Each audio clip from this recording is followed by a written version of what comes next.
think that's it. Okay. Okay. Yeah, go for it. See. Let's see. After we get the location of Dukir's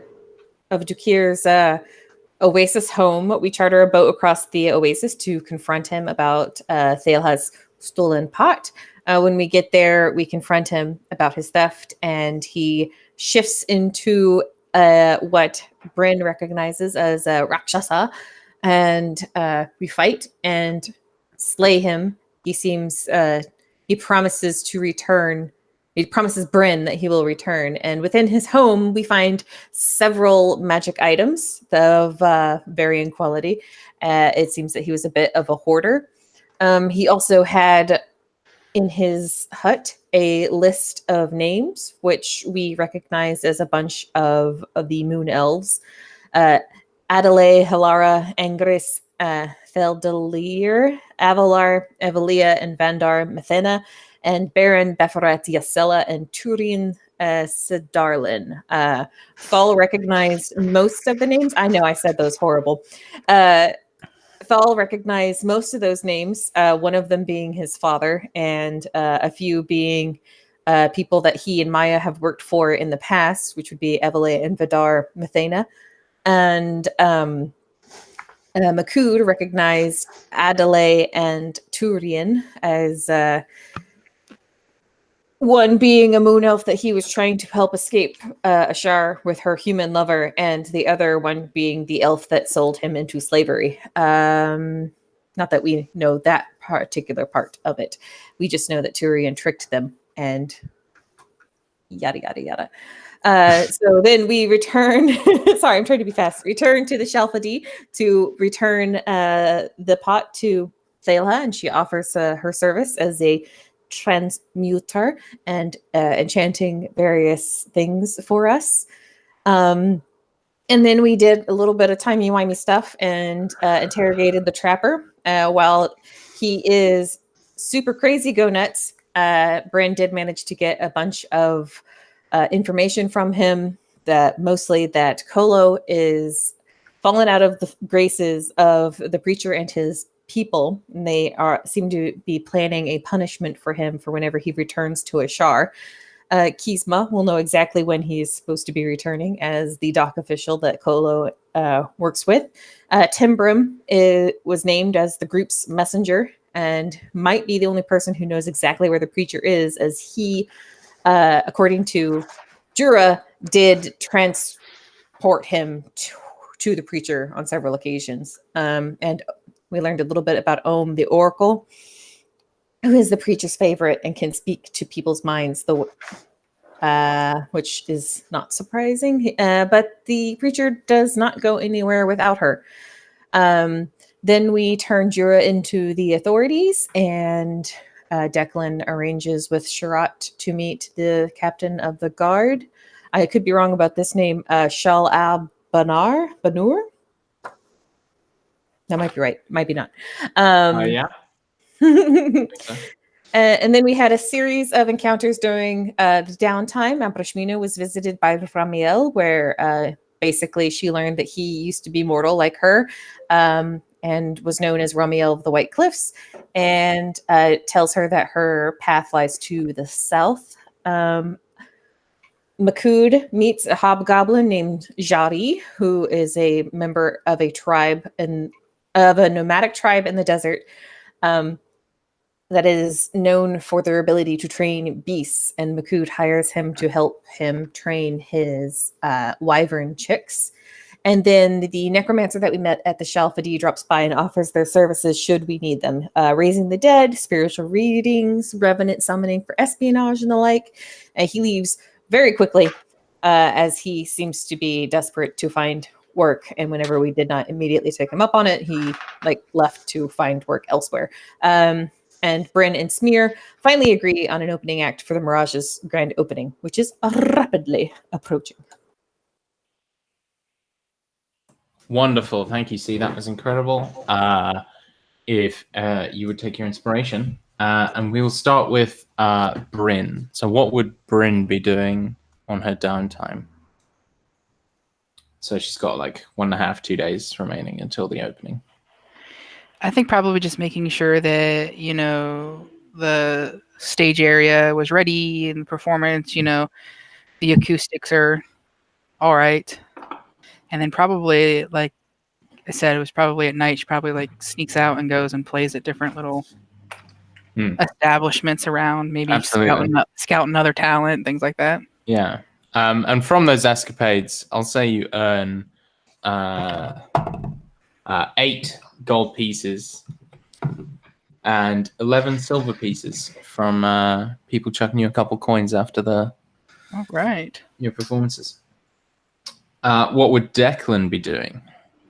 So practical things. I think until he's meeting with the police chief, he's going to be working on some alchemical stuff. I don't think I had totally figured out what the ice was, so I was going to try to toy with that and see what I can learn about it and what it can do, and then also find a wizard at some point. All right, make me an Arcana check to begin with for the ice. I'm not proficient in Arcana, but that's not a bad roll. 15. Okay, so in your investigations, you discern that it's a solid piece of ice inside, and you can tell that this thing is extremely magical, but in exactly which way you are unsure, and you're unable to figure it out, really. Can I make an alchemy check and see what the material is? Or is it not at all applicable to alchemy? So it is not really applicable to alchemy, and so you can't really get the glass off to get at it because it's frozen shut. Right. If you were to I imagine you could probably pry it off finally with a bit of strength, but inside it just appears like glass, or not glass, ice, but it's opaque. I can't very kind of bright. Scratch it. I can't get a sample of it. No, it's absolutely indestructible. Okay. All right. Well, then I will bring it to a wizard. Okay. Actually, first I would take it to Bryn, I guess. Have I already talked about this with anybody else at the party yet? I don't think so. Has anyone else made rolls? Okay, then I'll bring it to Nope. And wherever she is at the time, probably standing in front of the set or building a set for the night, I'll just say, Bryn, could I borrow your arcane expertise for a moment? Just give me a moment. And then finish up what I'm doing, give my instructions. No, move that over there. What do you need? Well, I found this interesting block of ice. And I can't make a dent in it. I assume it's magical. It's got some arcane properties that I can't understand. Do you think you could... do you have any magics that could identify, I suppose, what this is? Just give me a moment to look at it. And then I'll sit down on the edge of the stage area and I'll ritual cast Identify. All right. So... you sit for a while, attempt to identify, and your spell fails. Whatever this is, it is not a magic item. It doesn't appear to have any magical properties. So, but I was sure that it was, right? Magical? It's magical, but it's not it's hard to explain. It is naturally magical. It's not been enchanted or whatever. Is it like an ice elemental trapped in a jar? Yeah, that sort of thing. But then the jar would register as magical if it could trap an ice elemental. You know what I mean? Not what I said, but yeah, sure. Well, yeah. Okay, I understand what you said. So if I had to guess, Declan, I'd say it's probably more... it's not really been enchanted magically, more like a natural magical. So it's an inherently magical substance, is what you're saying? Yeah, it's weird. Is there anything, have you heard any stories of a thing like this, or anything in your experience could explain it, or describe what to do with it, how to work it? Have I heard any such thing? You can make an Arcana check. 15. There's a few things like trapped souls of ice creatures, dragon eggs, that kind of stuff. Just sort of generic, like icy creature parts, maybe. Is the thing inside or the stuff inside? Is it what shape is it in the jar? Is it just fill the jar kind of? Yeah. So Okay. it's like water's being poured in there and then And frozen. Yeah. Okay. So it's probably not a dragon egg, but it could be a trapped soul, severed body part. But here you go. Sorry I couldn't be more help. No, that's very helpful, actually. It's a lot more information than I had a moment ago. It's a very confusing thing. I really want to know what it does, but I can't figure it out with mundane tools. I think I need... All right. I really need to see a wizard. Thank you so much, Brynhild. And I'll just kind of like step off quickly back to my lab. All right then. So, what would Makood be up to? Wrangling wyverns, I think. He wanted to go grab the wyverns from what's her face Allura. in the Six Eyes. Yeah, she seems pleased to be shot of them. Sure. And yeah, Jari just takes them under his wing with much grace and alacrity. Mm-hmm. Does she look a little worse for wear? Is she covered in bite marks? She's not. She looks like she's handled them fine, but it's like an additional stress that she didn't need, sort of thing. It's like she knows what she's doing, and she's got the magic to be able to deal with them. But like, yeah, she's definitely not like an expert in magical creatures, especially not these like Jari. Thank you, my friend. That was well, that was very good for you to keep them for me. You're welcome, Makood, she says quietly. And he probably still has, some fur burnt off or something. Yeah. Where we went was not a place for little ones. It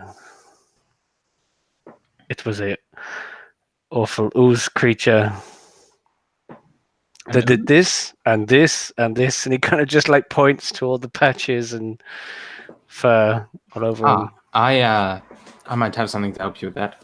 She sort of like goes over to a small glass cabinet and like pulls out like a couple lotions and some hair growth cream and that sort of thing. Mm-hmm. Hands them off to you. Well, I'm glad there's no ooze down there anymore. There was also worse. It's really Yeah. Remoras, I think. Remoras? In a shop? Many legs, dead now. Oh. I might have to have Iri take me down. I would like to see that.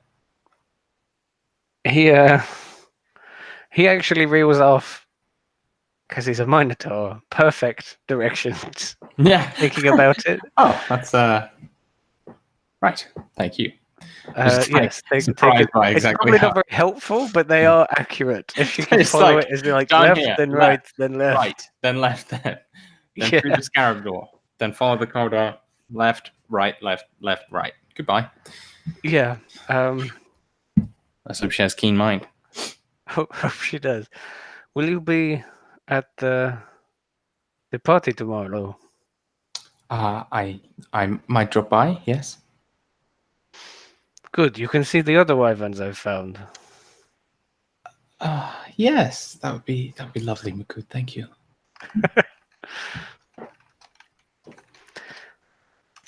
Come, Jolly. We have much work to do. He just nods and like grunts. Surprised that he's here, but being fine with it. He doesn't mind. Sure. He'll just sort of follow you around wordlessly. And whatever the you- beetle. Yeah. Beetle like somehow gets past the Quincy on the door. Somehow. Just goes up to the bar and orders a drink, and it's just like full of little bits of dung for him to nibble on. Anyway, anything else Makood is doing? apart from going home and when he gets to his bedroom being surprised by someone's handiwork, I don't think so. Which brings us then to Avrashmina. Abrashmina spent some of her downtime painting her room, and then it with like a visage of like the night sky, and then remembering like Makud's like little like wistful glances towards like the desert whenever we went and fought Dukir. While he's gone, she's going to have painted some dunes and a sunset on one wall of his room. That is very kind of her.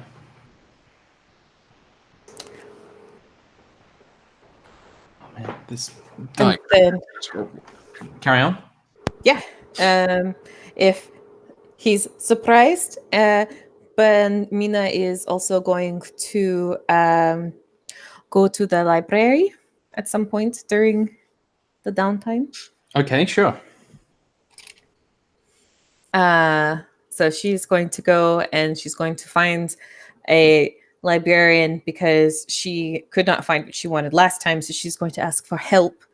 And she would like to see if she can find anything on Ramiel of the White Cliffs. Okay, so roll me an investigation check with advantage.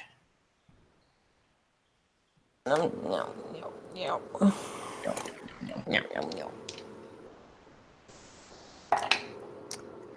Ooh, thank goodness for the advantage. 18. So the librarian says, "Oh, well, I have never heard of Ramiel of the White Cliffs, but I have heard of the White Cliffs. This way." And sort of leads you like down to a sort of like religious text kind of section, like myths and legends type thing. And he hands you this book that was just about like religious experiences, that sort of thing, had by people.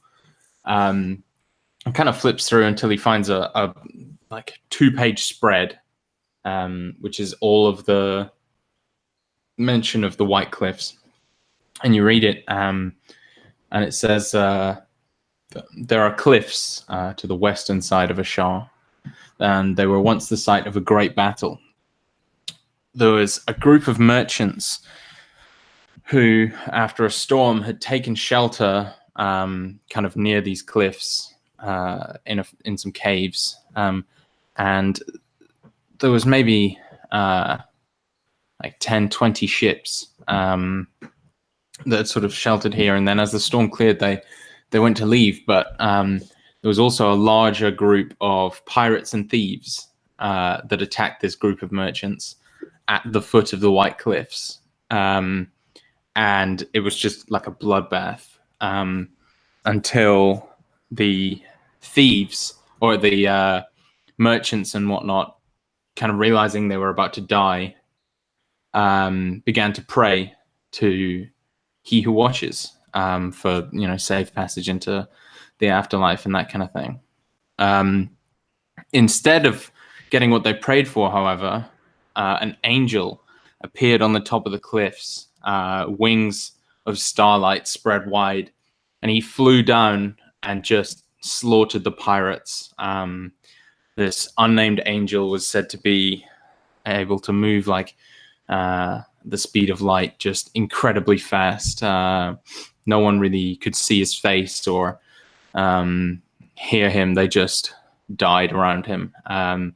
But then just as all but a few of the pirates were dead, he was caught with an arrow and fell into the sea.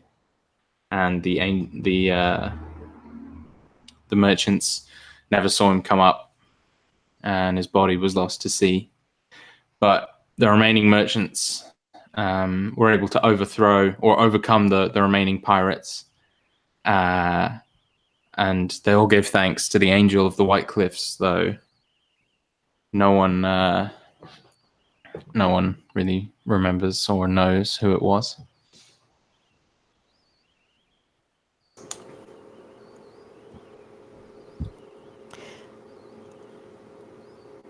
Yeah, and Abrashmina will like read the passage and kind of like has like her hand across the book, and she's going to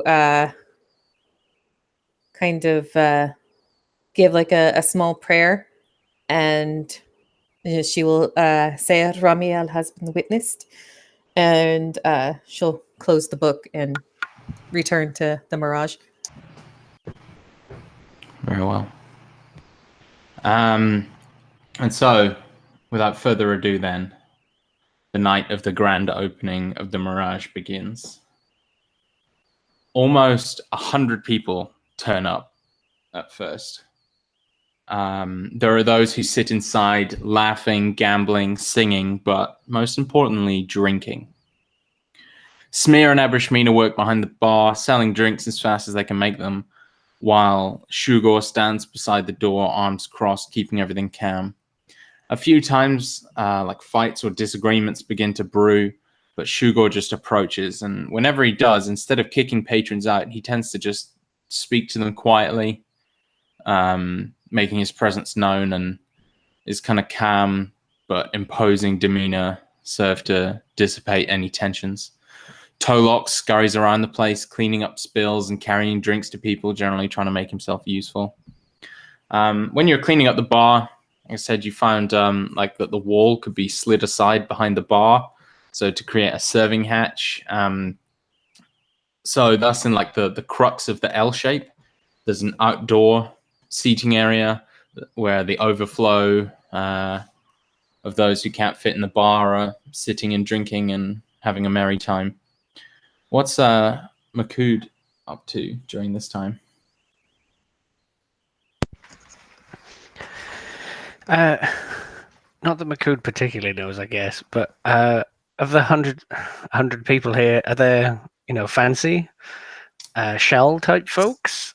It's definitely a mix. There's no like Charles or anyone, extremely well to do, but they would never be seen at a tavern anyway. Sure, Abjana hasn't like rolled in here to drink. No, they have private parties. Sure. But there are, some of the wealthier merchants around. At some point, like Siggy, Iri, Alluri, and Sharat all turn up, roll in. Uvia shows up for a while and orders like a really complicated drink from Abrashmina. So I think like Makud will have kind of tried to get the Wyverns somewhat settled with Yari, and then he would be down there, I don't know, as part of the show, I guess. Come meet the great Amo Utu. Yeah, definitely. And his bar. Yeah, there's like a few people sort of like showing up and maybe not asking for autographs, but fawning over you, definitely. Sure. Just talking about fights they've seen and how amazing you were when you killed everyone. And so I think he's probably like in a corner, like maybe with a table of people around him or something, talking about fight stories. Does Ubi come? Are they taking the night off, or Ubi would come? Okay, I imagine he's on that same table and they're swapping stories. Out of place, yeah. Next to Maku, definitely. Oh yeah. Jari is down in the basement though. He's not coming up. He's gonna just stay and feed little bits of liver to your 5 kids. He doesn't really like cards, though. You get the impression. I mean, he would have been like, he's allowed, like he's welcome if he wants to. Yeah, the sentiment would have got across, but also Makud completely understands that he's going to hang down there and he's not like, he doesn't seem like he's not enjoying the fact that the bar is open or anything. He's just not really fussed by it and like doesn't particularly enjoy the crowd, but he's happy to just sit in the basement and do his work. He also didn't have a great time with human beings, and I suppose there's a lot of them up there, so he's happy being out of the way. I like that Makud is basically being the celebrity Yeah, in our bar. yeah. Mhm. He's the one who cut the ribbon. There's like pictures of him on the wall next to him sitting There's a- down. There's a plaque. This bar was opened by Makud on. It's like X Rocky in the Mhm. Rocky movies, just walking around being all, "Hey, you guys get a drink? Yeah, that's real good. That's a good drink." Cute montage of running up and down steps, etc. What's Declan up to then? Declan wants to use his considerable observational powers to just clock everybody in the room and like just kind of be on the lookout for suspicious behavior, and not so much like cheating at cards or like typical crime stuff, but like people that are there that have ill intent towards I understand. the four of Like us. yeah, people there not. Yeah. Okay. So Not here to drink. They're here to case us or here to yeah. We've attracted a lot of attention, a lot of enemies. I'm looking for those people. Absolutely. Make a perception check. You can have advantage because you're doing it over like a long period of time. Sure. It's not just trying to glance. You're like really looking. Sweet. Ooh. One of them was a natural 1, but the other one was an 18. Okay. We said perception? Yeah. That puts me at a 29. Oh damn. Okay, yeah. So you're looking around. You see, most of the people seem to be the sort of middle class. So you've got like lower middle, upper middle, and middle. So it's a good mix. It's quite a good crowd, like a spendy crowd, but not like not fancy. Yeah, not fancy, but they've got enough money to really enjoy themselves and get lashed. Solidly middle class. Absolutely. Yeah, that's a target demographic. Exactly. It's perfect. You see like a few sort of slightly shadier individuals kind of show up, like scope out, see if this will be a good place to lay low, but it seems like they're not too fussed about or not too excited about the big crowd, so they sort of head off. You do see one individual turn up. He is very tall and wears like very kind of nondescript dark clothing. He's got like high cheekbones and this kind of pulled back, like what would be long hair, but is pulled back extremely tight. Do I peg him for a Shari? Yeah, he's a Shari. Okay. But he doesn't drink. He kind of shows up to the bar and doesn't like go near the bar. He just sort of like hangs around and kind of watches people for a bit. Mm-hmm. I'm watching his hands, yeah. Like watching his hands, So trying to read his lips. I have observant, so if he speaks to anyone, I can try to read his lips. Okay. So he's definitely not speaking to anyone. From your bonkers perception roll, I'll throw a bit of insight in there and say you get the sense this guy's probably been sent just to kind of have a look. Okay. Like not necessarily do anything. You don't give the impression that he's gonna start anything, but you think he's probably like interested parties have kind of had him come and just see what's going on quietly. I'll go over to Brent at some point. If I'm pretty sure the guy's not, specifically watching me. I mean, I guess he's probably watching me. I'll just have to be comfortable. Yeah, you definitely see like his gaze seems to kind of glance between the four of you. As slickly as I can, I'll just to Brent say, "There's a gentleman over at the bar, the dock. Pretty sure he's here to scope us out. Not sure why. Believe we should leave him alone for now. See what he does. But at least someone else here is aware." Do I recognize him as possibly another like bar owner that I've seen or anything? He's definitely not a bar owner you've seen. I think this man is in the employ of one of our enemies. I certainly don't think he's here scoping out the competition, if you know what I mean. No, agreed. Well, eyes up, yes? We should just make the others aware, perhaps. Of course. And if he tries anything, then we'll deal with it. Yes, I'd like to observe him for as long as possible, though. if we can give him the impression that he's remained unseen, then perhaps I could follow him at a discreet point and not be seen myself. Might be more likely to make a mistake. All right. Just let me handle telling the others. All right. I can do it without even approaching them. Excellent. Thank you. So, what would Bryn have been up to before this? She probably would be, probably not as grandly as Makud, but definitely making sure that, people have drinks and, introducing the acts on stage. Yeah. And, and kind of, just kind of like getting the crowd into the entertainment and stuff like that. Yeah. That's good work. All right. Are you going to send messages to people? Yeah, I'll just go ahead and message Makud and then Abrashmina both the same message of Declan has made me aware of a gentleman dressed, I imagine he's dressed in black, correct? Yeah, like very darks, blacks, and grays. We Can just you need send like a mental image of him or her connection? probably not. I don't think. But I mean, I can give a good enough description and, Yeah, absolutely. just, we know he's here. He may be working for the enemy. Try our best not to let it be known that we've noticed him. Makud was the wrong guy to tell here. How far away are you when you say this? No, I'm like moving around. I don't even want it to look like.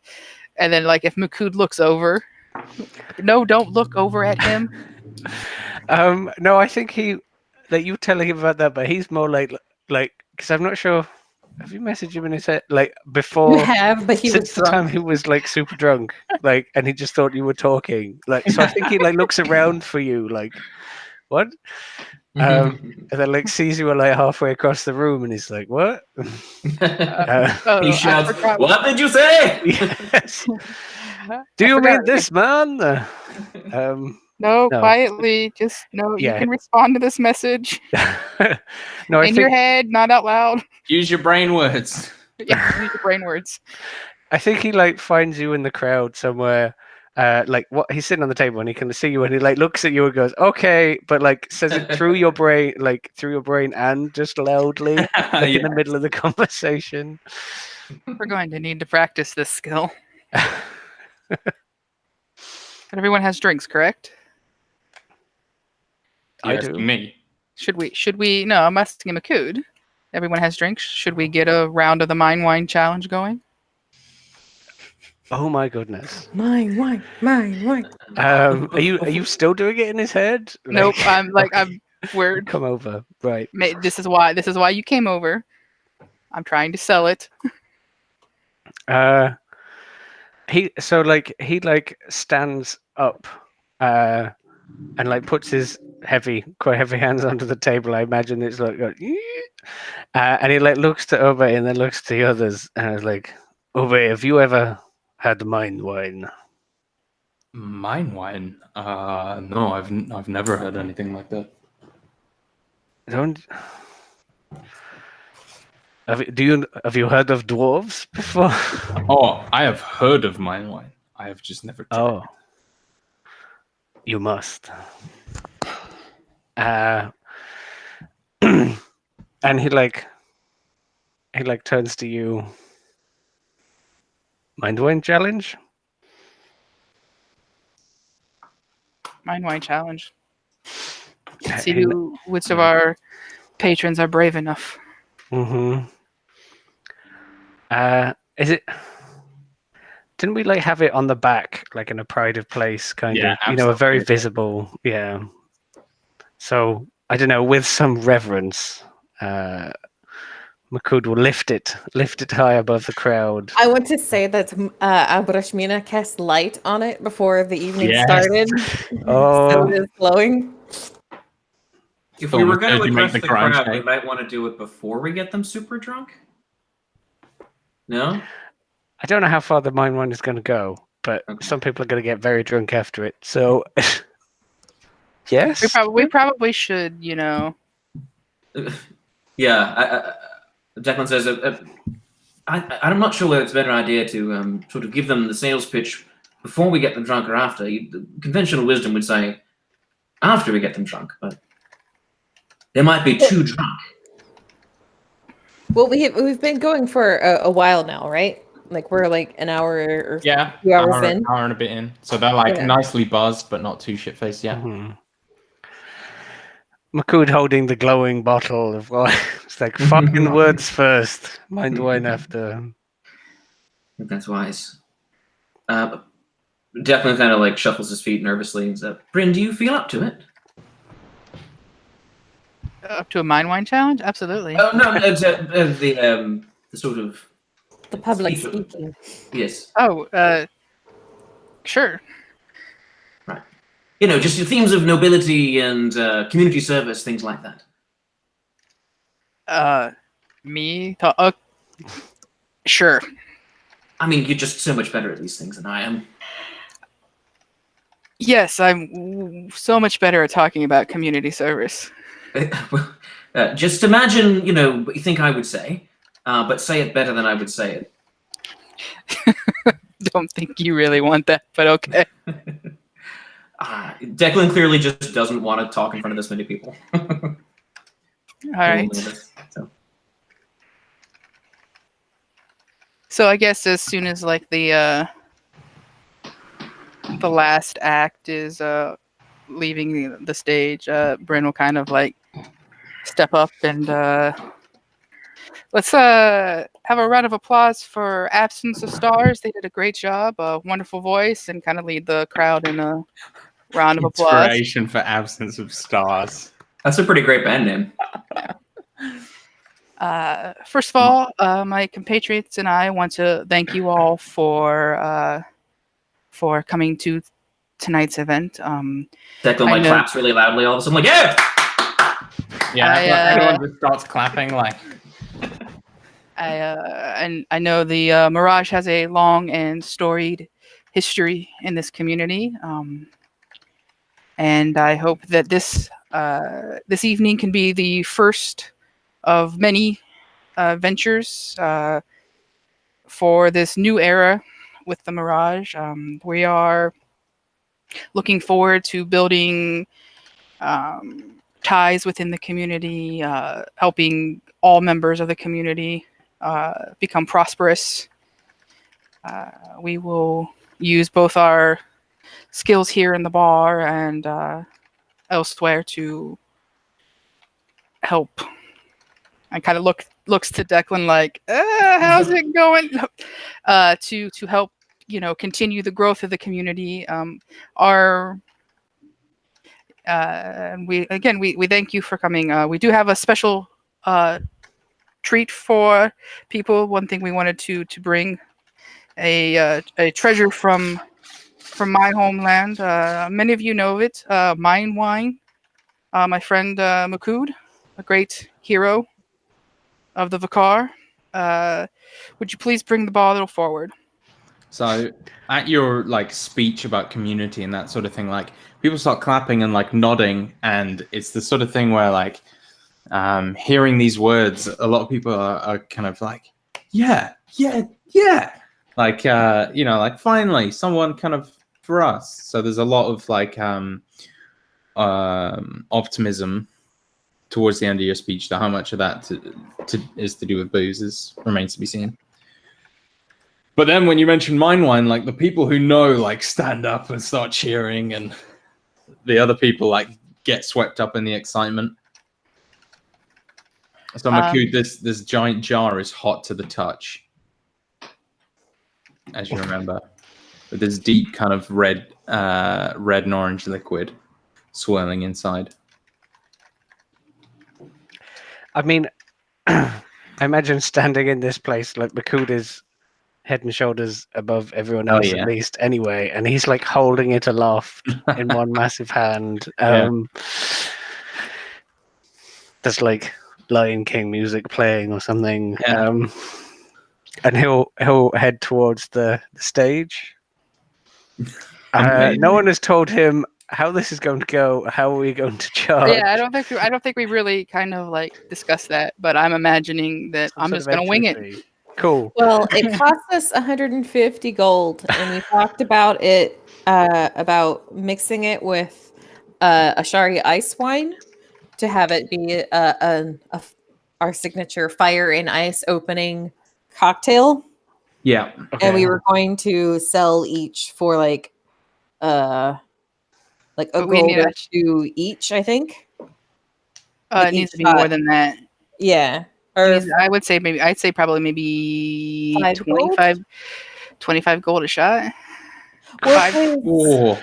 That's- I mean, that's I a always bit. I always see a Ooh. gold as like $10. All So right, that's- so let's go That's an with like expensive shot. Because it's like if we cut it with, if we do like it still as a shot, but it's like maybe half a shot glass of Yeah. this and half a shot glass of ice wine, we could probably get. How did you how big of the bottle did you say it was? I think I said like there's like 150 shots in there. Oh, okay, Um, yeah. I see that. And we bought it for 150. so we need to sell it for at least 2 to 3 Gold a shot. gold a shot to make it. Yeah, and we could How probably. good your Also, performance roll? 5 gold. It Sweet. killed. I believe he said kill 1 in 4 people who drank it straight. Yeah, that's why we need. That's why we're cutting it with Yeah. the ice wine. Are we That's why we've got a cleric on staff. Are we comfortable with 3 gold a shot?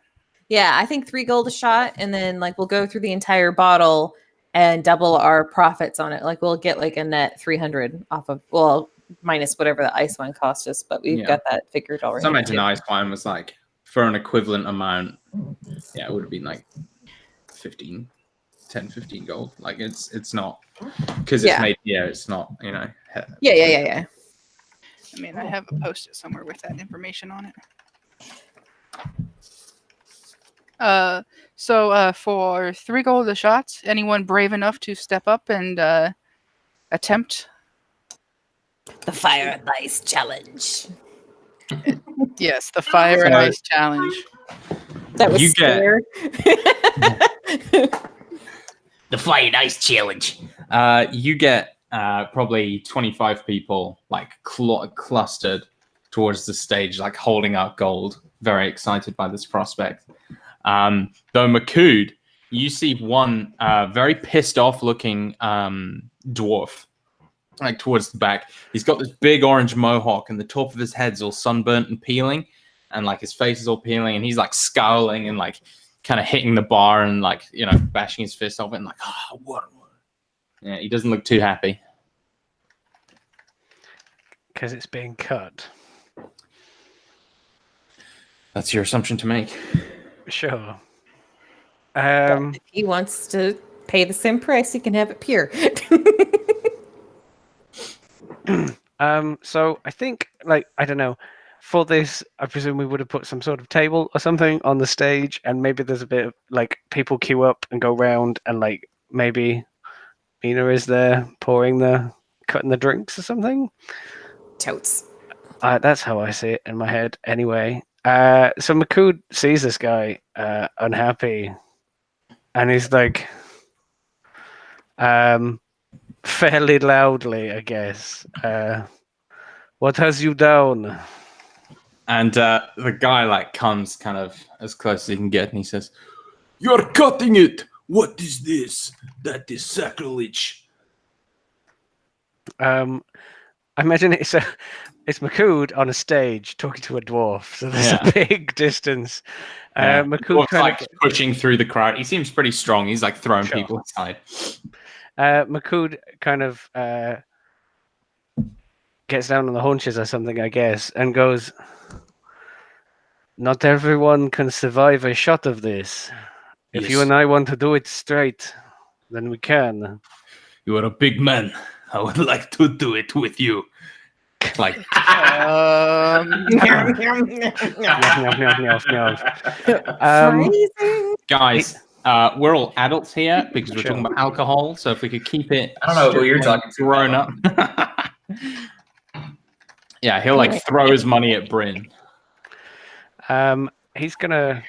Has Obe like moved? Or Yeah, I was up there just watching, kind of like grinning. Right. I love. sorry? Sorry, not. I don't mean to interrupt, but I love that you're calling him Ubi or Ube too, because or Ubi because Ubi. that's the Asari mispronunciation Yeah, of his name, and so I love it. yeah. I mean, So, that's yeah, what she was. Bryn- She was Bryn calling would be him, and I guess that's what he Yeah, picked yeah, up yeah, on. yeah, but yeah, because she can't say his name. yeah, Bryn would be calling him Ubba. yeah. But I think, I don't know. That's what his wife was calling him. No, I I guess. love it. Yeah, and he it's likes good. his wife, so It makes sense. Taylor, right?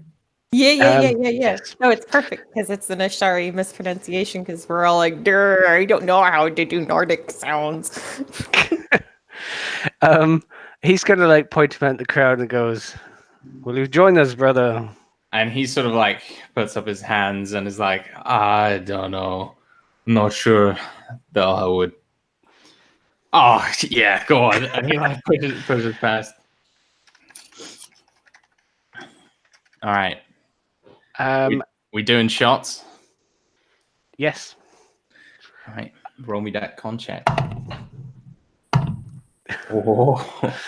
Oh boy. So yeah, I think me, Obe, and the dwarf, which I haven't even got his name yet, are going to do the pure stuff, and Yeah. everyone else can survive on the cut. Yeah. Cool. So anyone who tries the cut, like the like kind of bluish ice wine and the like golden orange red of the mine wine never mix properly, so they kind of swirl around like ink in water.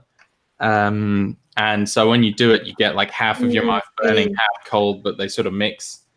And it is incredible. It is like painful and kind of horrible, but the taste is like really like electric, a little bit sulfuric. But like you get this immediate buzz and you know, it's like, you know, a line of cocaine almost. So Makud, what's your constitution? I will roll it.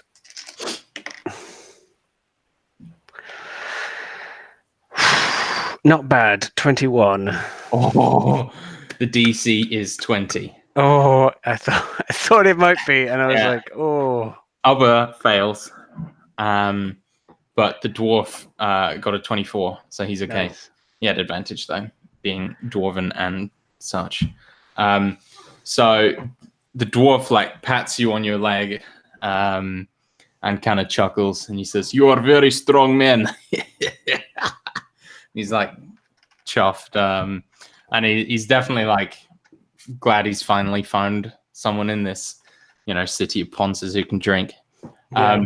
Oba sort of like his face goes a bit slack, and he kind of like stumbles slightly and falls against the wall.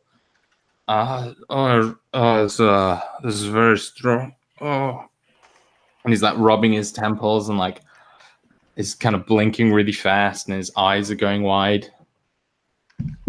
Mina is going to put a glass of water in his hands. Yeah, he just like throws it back, like getting it everywhere. Oh, thank you, Rob. Real quick, Yeah. while this is going on and there's lots of eyes on the stage, I'd like to be looking at the guy who's here in the gray and black. Okay. Yeah, good call. Just checking on him and seeing what he's doing. Yeah, we'll do that straight after Makud just dealt with it, I think. Yeah. So, like, Makud is concerned for his newly found-ish friend. Mm-hmm. And he's like, I imagine holding him up, like he's like holding him up with one hand on his shoulder while he's like swaying around. Makud is like talking to the dwarf a bit.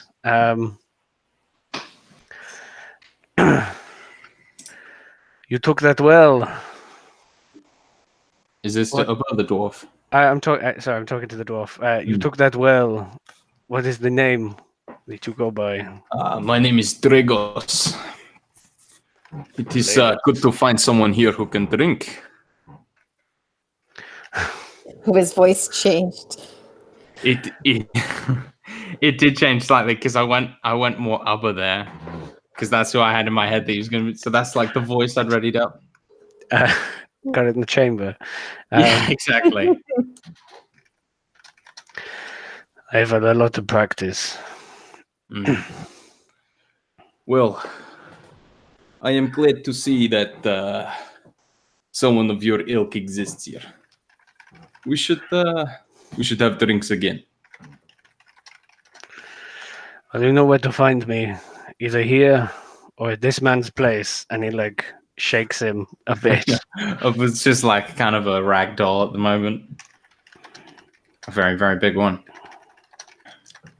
Yes, I may have to pay his place a visit. Though, maybe not with mine wine. He does not seem to like it. He's a strong man. He will bounce back. I sure hope so. Does he need lesser restoration? Maybe. He definitely does. Yeah, and Dragos is just gonna like kind of hop down off the stage, give you a thumbs up, and go back to the corner. I was going to give him a manly shake. Oh yeah, he'd be down for a manly shake. Thunderous. Yeah, thunderous shake. but he's gonna go kind of sit back like near where you were sitting before you got up. Sure. Just like cheerfully sip on a beer. Okay. Declan, as you watch, the man kind of like walks over to the door, and as the sort of everyone is focused on the stage, he slips out. Do I get the sense that he knows I'm watching him at all, or has noticed that I've been watching him? I'll let him make a perception check. Okay, no, yeah, you.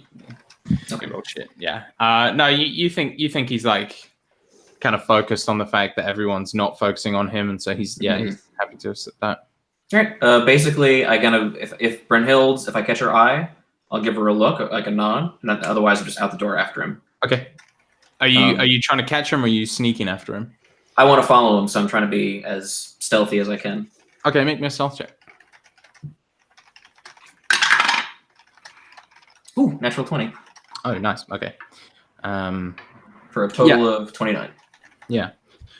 So he immediately starts walking kind of down like through the alleyways, heading back in the direction of the warehouse that you had originally The first mission. stormed. Yeah. And you see, like, as he walks, he kind of reaches up to like his collar with the opposite hands and kind of like pulls at it, and he undoes these tassels, and his robes kind of fall like down and outwards and switch to a sort of like faded blue. And he like pulls a kind of cowl out of his like breast pocket and kind of puts it over his head, just completely changing his outfit in like a matter of a second. And is just gonna like head down fast walk through the alleys to the what's called warehouse. Okay. I think I'd like to follow him as far as I can. Okay. See everything he does. If he's going into the warehouse and I'm pretty confident that I'm well hidden, I'll approach. I'll be looking out for guards, looking out for traps. Yeah. But I'm going to keep as far back as I can while keeping him in sight. Yeah. So you see, like he kind of heads around the front to where you exited, like kind of through the main entrance. You see the guard has like quadrupled. There are very obvious thugs like walking around with like maces and swords. And he like goes up to the two at the front door and like pulls down his hood, shows his face, and then they open the door and let him in. Can I see what he says from my position? Make me a perception check, just because his back would be to you. But if you get higher, then right, I'm observant, so it's more like you can get the angle. That's a 25. Yeah. So he says. So he like walks up to them, and you see one of the guards says, "Twist the blade," and he replies, "Stem the flow." Okay. Let him in. What time of night is it? I would say like 11:30. So it's still like early for a drinking night, but Yeah. I'm gonna camp out here. okay. I've got my pack with me. I'm gonna observe this place potentially all night until I see something interesting. Okay. So I will come back to you then a bit later on. When/if you see something interesting. Back in the tavern, like things kind of just real quick. Oh yeah. I might be doing like a perimeter, so I can kind of Okay. Yeah. So you're getting a 360. Yeah, I'm gonna walk around, scout, maybe Absolutely. do that a couple times throughout the night. Sure. So you see, or back at the tavern, sorry, not you see. A young man. There's like a kind of a really big table of like young men. They look like they're sort of laborers, like builders or whatever, and they're really enjoying themselves. You know, they've spent a lot of coin. They've been like loud, but not bad. They haven't been getting in fights. Like they're not the sort of person where like if you ask them to move their chair in a bit, they'll do it. They're not fighting. They seem pretty just having a great time. And they've been going around kind of like making each other like tell stories and sing songs. And so they kind of push and shove this one kind of younger kid, maybe like 17, 18, to sing a song. And so he kind of like stands up, drains his drink, and like someone kind of goes up to the bar to get him a new one while he's singing. And he begins to sing a song. It's oh, my queen of the sun, she rules over my heart. And when she is away from me, all the world seems dark. Her skin is the color of burnished brass, her soul the glow of golden fire. And when she flies, the world holds its breath, terrified of her ire. Her beauty overcomes, and my body and soul are filled with need. When I finally have her, my heart, she has the deed. And sort of everyone kind of claps and like chuckles, and he sort of gets a big whoop. And anyone from Ashar, you would know this is like a really kind of just popular, famous song. Its origin is kind of apocryphal, but like they all sort of begin having this argument about the meaning of the song and all that kind of thing. Are you able to put the song up for note purposes at some point? Thank you. Of course, I will do so right now. Thank you. So they sit down and start having the Quentin Tarantino discussion about the song lyrics. Yeah.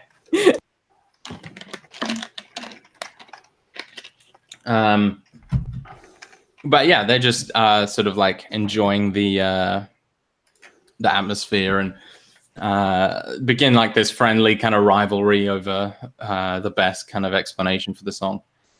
But yeah, apart from that, would anyone else like to do anything? Feel my belly, Mina. It is so warm. Yes, it's Mina's probably super busy serving drinks. Gets like a big tray of cheeses and meat, like the little like prosciutto slices or something to go with but for him, she instead of like slicing them real thin, she just does like the whole hawk. I think that was the Ashar accent. He said feel my belly. Oh. I imagine the liquid because it was warm to the touch. But Yeah, I thought that was not what you said too. I heard fill my feel, belly. feel. Oh, It's okay. difficult. Well, then let me walk that back. No. Like he wouldn't let you walk that cheese tray back. Like, Give me the cheese. if you give him a cheese tray to what he said, he's not going to argue with it. Yeah. So yeah, she gives Makood some dinner, and like he's all like, "Feel my belly," and she, she like gives his little like short, like kind of burned off a bit. I'm sure she kind of gives like it like a little rub. I got magic ointments. Does his hoof go like this? Yeah. I just imagined like it was so like incredibly warm sitting there.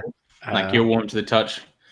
Abba is just like lying against the booth, like his mouth's kind of hanging open. He's Oh. just pouring sweat.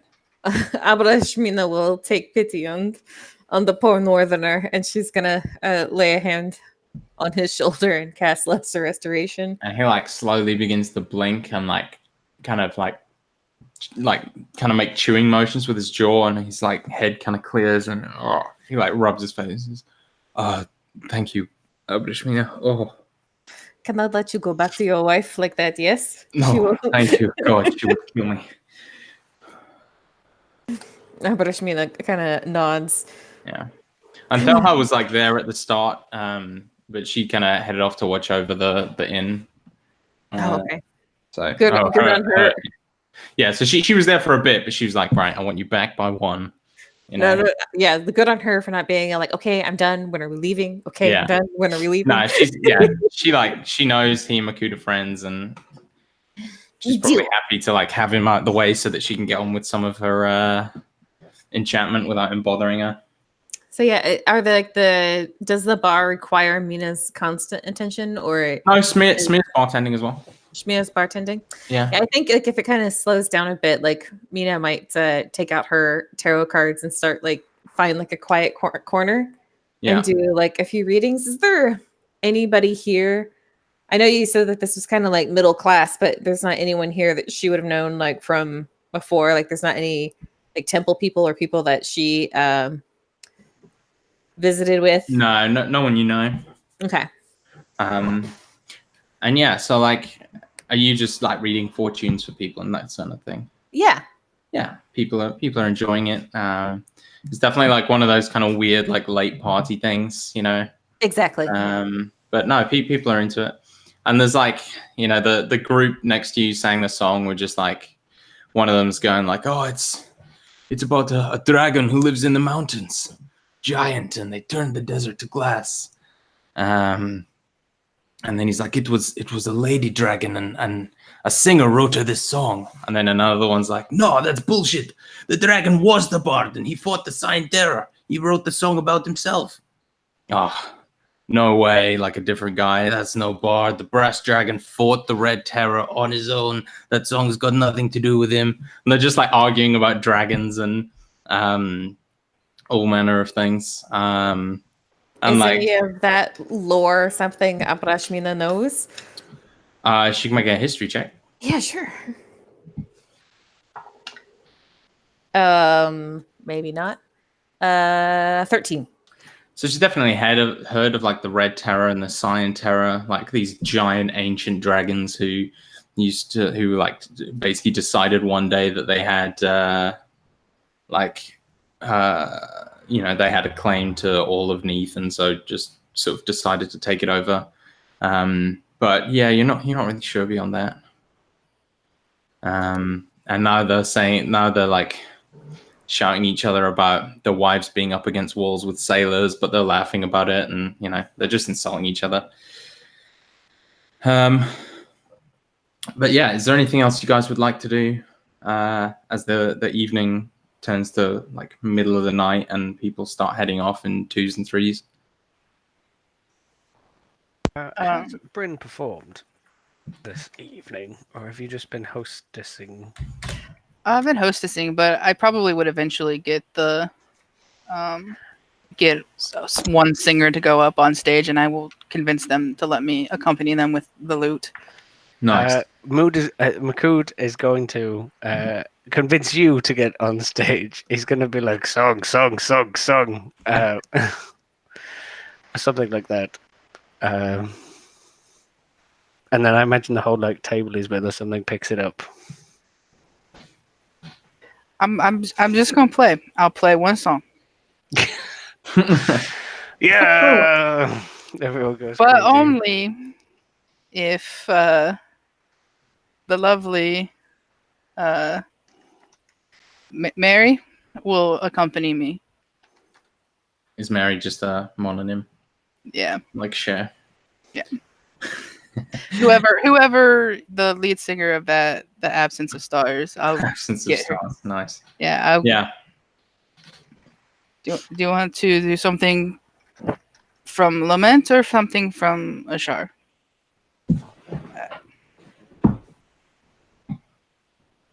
Are you asking Mary or are you asking Makood? Makood, what do you want to hear? Oh, I thought it was Mary. Sorry. Mary can make up the words if it's from. Sing me a song of your people. Oh. All right. Mary, do you know many Talon folk songs? If you write down the words, I can sing it. All right, give me a moment, and I'll scribble down a folk song about a young man who got jealous of the moon Nice. and was Bryn and just that- like gets up on stage to the band, is like, all right, blues riff and C, watch me for the changes, try to keep up. yeah, and I will play a song. Nice. Performance check? Sure. Pling, pling, pling, pling.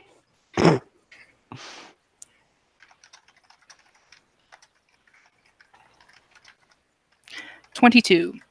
Oh, best song of the night. And there's like a solo in the middle, I imagine. Yep. Knee slides all about. Excellent. And the crowd, like, that remains sort of all their attention. They don't go wild because it's kind of getting late, but all their attention, like, slowly turns and focuses on the stage. And you've got, like, every eye in the room. I'm just shredding that loot during the solo for minutes. String breaks, and I keep playing. Yes.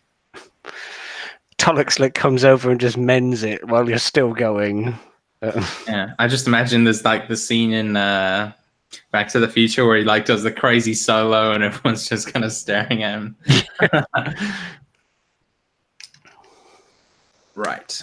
But unless anyone else wants to do anything, we'll say that's the night winds down, and we'll go to Declan. Is everyone happy to do that? Is there anything else anyone would like to do before the evening ends?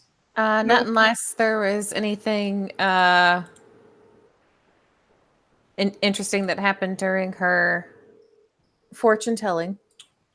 I don't think so. Like, there's not that many kind of people left. People are happy just to spend a couple gold to hear that everything's going to be all right. I mean, Bryn would probably invite Mary to stay, but it's up to whether or not she's going to stay or not. Persuasion check.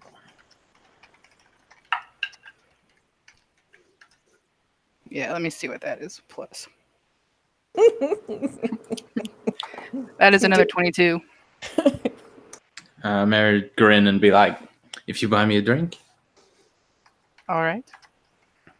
I think you own the bar. I don't think you have to pay for drinks. It's fine. It's an expression, Declan. No. Yeah. So by the end of the night, you have made 866 gold pieces, 925 silver pieces, and 1,077 bronze pieces. Can I have that again? Yes, I'll put it in the chat. Okay.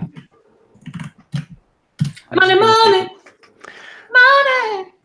How much of that is from the Mine Wine Challenge? Like most of it? So I said about 25 people. So we will say like 75 gold. Yeah. Ish. Makood thinks the Mine Wine did most of it. If he is wrong. Like 800 gold of that was mine. Absolutely. Somehow it's only gone down like a quarter of the way. Or a sixth of the way. Why does it never divide by 4? Because I roll the numbers randomly. Plus, like, just leave it in the bar. I was going to say, we probably should leave Yeah. at least next month. I mean, you guys will have had to have put a float in to begin with anyway. So you can, like, recoup it and net out. So I don't know. Float? Yeah.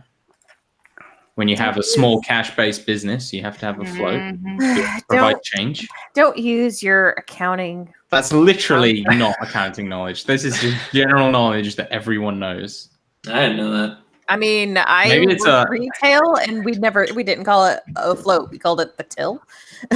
Oh yeah, but a float is more what you need to get you started. like it's the first time you do it, is you got to put in like 50 quid in, a small amount of in various currencies.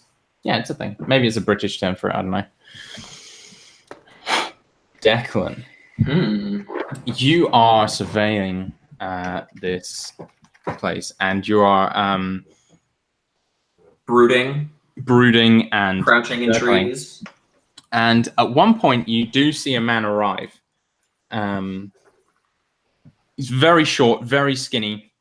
He's wearing a cloak, and he kind of stoops when he walks. You notice he's got some kind of like facial hair, but it's hard to tell.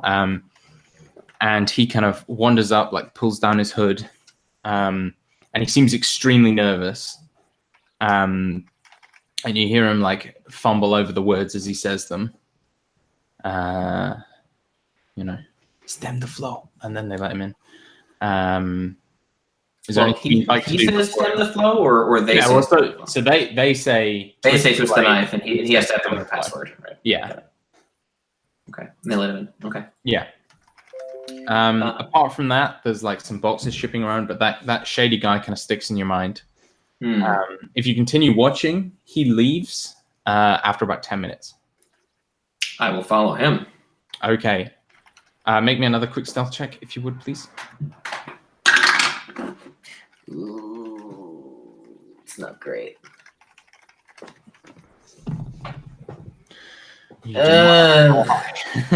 What's that? You do not need to roll high. Oh, okay, that's good. I rolled a 12. A 12. Okay, yeah, that's fine. So, yeah, he got a 3 and he has a negative. So he walks back to the docks, not the docks next to your inn, but the docks near the warehouse where you sent off the slaves originally. Okay. Kind of the shadier, less well-patrolled, like backstreet dock. Mm-hmm. And you see he like goes into a small residential building, like a little kind of house, just like kind of partially in the dock. It looks as though that's maybe in the dock, like underneath it. No, sort of like as close as you can get to it without being on it. You get the impression it's like, how a groundskeeper has like a house on the grounds. Yes. You think he's probably the dockkeeper, the shipmaster type guy. This is the tiny skinny guy. Tiny skinny guy. Okay. Did I get the sense that he was human, just short and skinny? Yeah. You reckon he looks Ashari? Okay. But he walked very hunched. Mm-hmm. I will try to. He goes inside the hovel or whatever. Yeah. So it's like a medium-sized house, not particularly nice, but not too bad either. Okay. I will go to his non-hovel and just try to listen. Right, like if I can get up on the roof by a window, I'll try to see if he's talking to anybody inside or what's going. If it seems like there's anybody.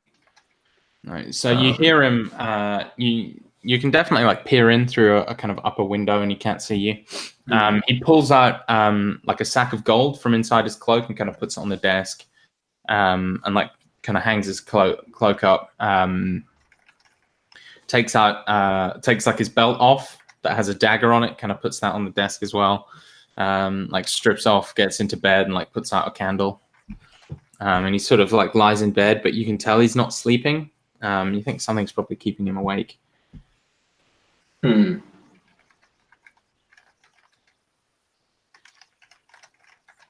I think I would like to sort of wait a little while until I think he's asleep. Even if he's not asleep, if he's like drifting off, just give it a little bit. Okay. And then I want to try to. There's no one in there with him, as far as I can tell. No, he's sleeping in a single bed that's like in a kind of curtained off room. I'm gonna put on my mask. And what time of night is it right now? This would be like 3-4 a.m. Okay. I'm gonna put my mask on, and I want to try to slip into the room without being noticed. Like hopefully his back's to the wall, and I can just kind of like, I'm thinking like if I'm on the roof, like I just kind of do a little like rotation around the edge of the roof and like land in the window. Okay. Make me another stealth check. Sure.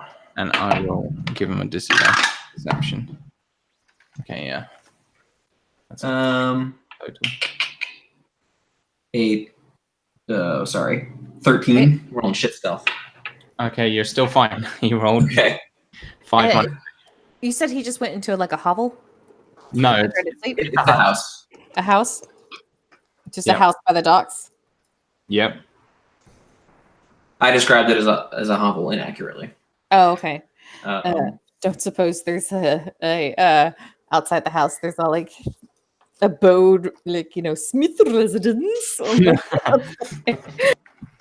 There is not.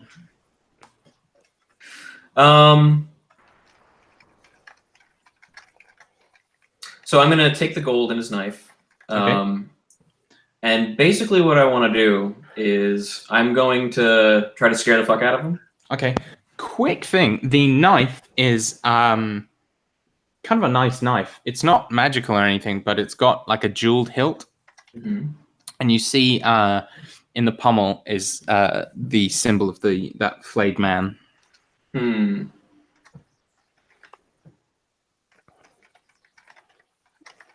Okay.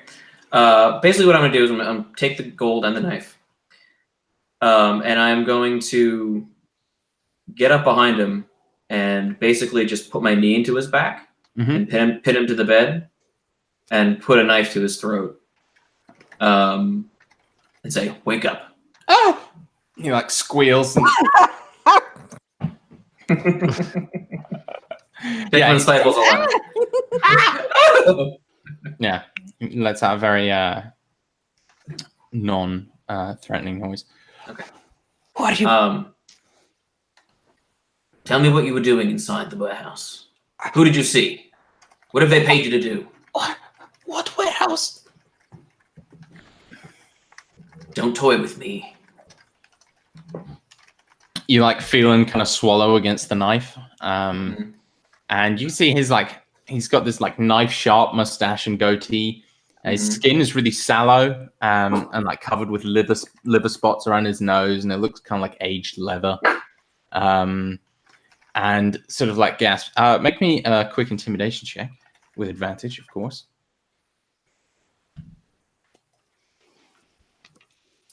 $13. I'm so bad at interrogations. He says, I think maybe should do this to someone else. I have very powerful friends. Well, your powerful friends aren't here right now. I'm prepared to leave you with the gold. And you will survive the night if you give me what I want to know. If I say anything, I won't survive the day.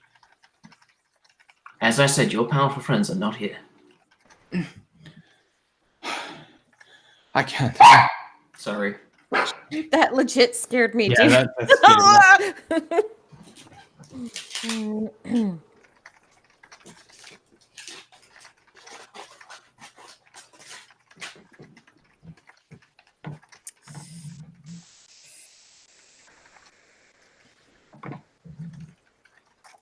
My bad. Sorry about that. No worries. So what was the last thing you said? You said those friends aren't here. Right. So I was waiting on his reply. Basically trying to say, like, I'm going to kill you what's now. up, It doesn't matter. well, and if you tell me what's up, like, Yeah. they're not going to hear you. And he says, please, I can't. All right. Well, then I guess you got robbed tonight. I'll be seeing you again soon, and I'll dart out the window. Okay. You hear him like breathe a sigh of relief. Oh, God. And then are you just running back? Are you going to wait? How long before I start feeling like I'm going to need a long rest? Soon. Real soon. You're going to have a lie-in tomorrow. Definitely. Yeah, I think I'm probably pulling an all-nighter at this point. I'm going to just observe this guy's house, see what he does. Mm-hmm. Immediately, like, gives you 5 minutes. He's back out with his cloak on. Okay. And he's going back to the warehouse. He's telling on you. Yeah, I know. Did you keep his dagger? I did. Are you going to stop him or are you going to let him go? stopping him means killing him. I haven't. We're doing the whole conversation with the cop after this, right? Like, it's right. Okay. I mean, The now Remy his in house me is wants to empty. kill him. Now What? his house is empty, though. That's You true. can search for paperwork. Yeah, that's a fair point. I'll do that. I'll jump back. I'll There's a double back into pigeon the house. beside you. Oh, Well- I mean, he's by himself. Yeah, I know. It's collaborative meta role play. Rob his place. Look for a name. Sorry for an address. What's his mother's maiden name? Yeah. I'll have go in there while family. he's gone and rifle through his stuff. Okay. So he didn't seem to have that much stuff. Though you do find a like a load of shipping reports and dossiers and that kind of like lists of ships coming in and going, like standard stuff. I want to learn. I'll get all his information though. His name, like if he's got like so a he's, promissory note from a debt he owes, if he's got like a letter from his mother, whatever. Yeah. Is so- this Kizma?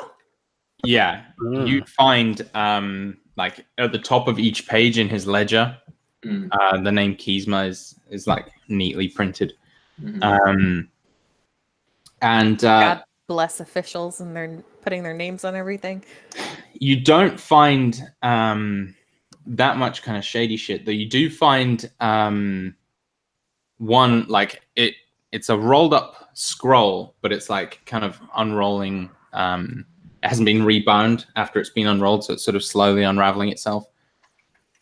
And it just says Kizma, comma,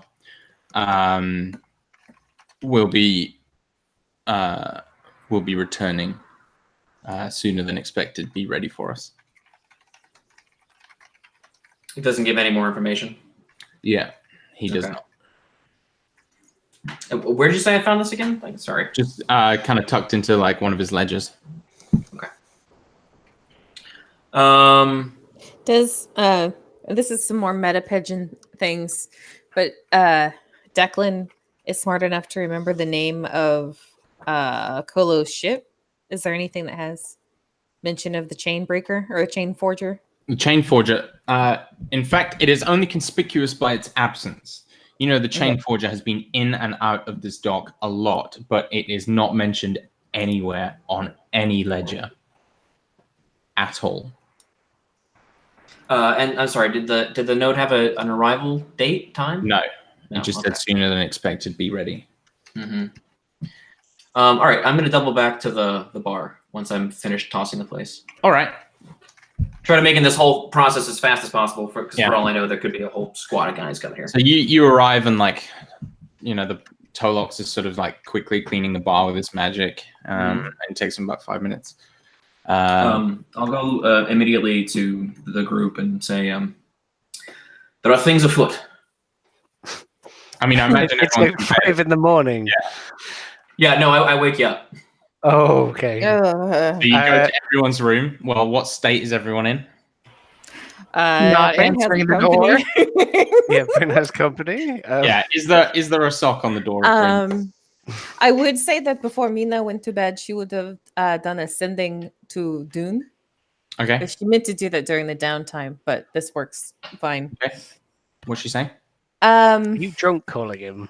No, Mina did not.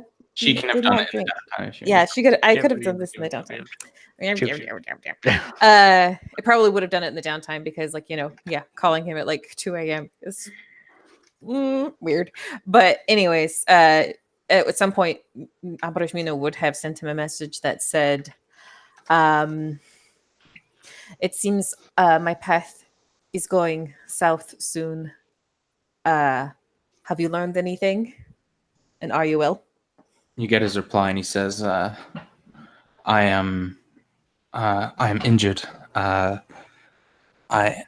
okay. I'm coming back, but I haven't found anything." If this happened in the downtime, she would have immediately sent another message asking how he was injured. So he tells you he was attacked by a giant scorpion, and it basically like clawed one of his arms, and has like torn all the muscle in his arm, and he's basically got one useless arm at the moment, and it needs like he's been able to kind of heal it to some extent with his, but he needs stronger healings. Do I know when he is expecting to be? He says he's fairly close. Okay. Okay, good to know. Now we can look. Oh, there's a knocking at my door. Abarashmina rolls out of bed.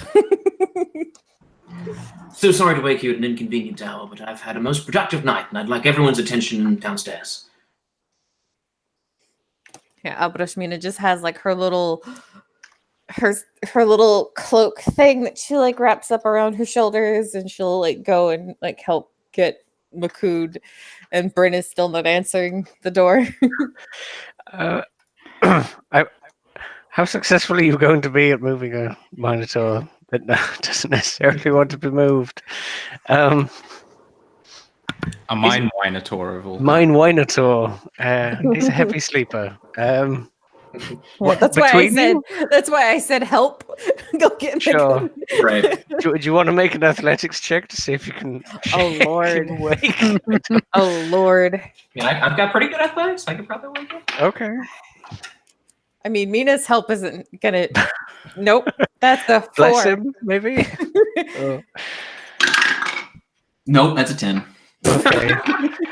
You physically cannot shake Makud hard enough to actually make his body move to where he'd wake. Can I cast thaumaturgy and to make his bed shake? You may cast dramaturgy. Or maturity. So yeah, I do like the ground. Magic fingers. yeah, she basically I'm does. gonna make a strength check for the bed. Oh my god. You know what? It's all right. We can leave him till the morning. Are you sure? Are you sure? Well, You say that as the bed vibrates and he's slowly like rolling onto the so floor. if we're all just in Makud's room, like he'll just talk to you here. Okay. Next to the snoring Makud. Bryn hasn't stirred and Makud isn't Yeah. awake. So Oh, you Bryn's are not here yet? Arachmina. Brent wouldn't answer Oh. for reasons. Do we hear anything? Or is she just too asleep? I mean, it's like 5 a.m. Mhm. Well, Yeah. She's it's gotta be possible. done. Oh, 6 Are you in the done morning. by now? Yeah. I mean, they just got to bed.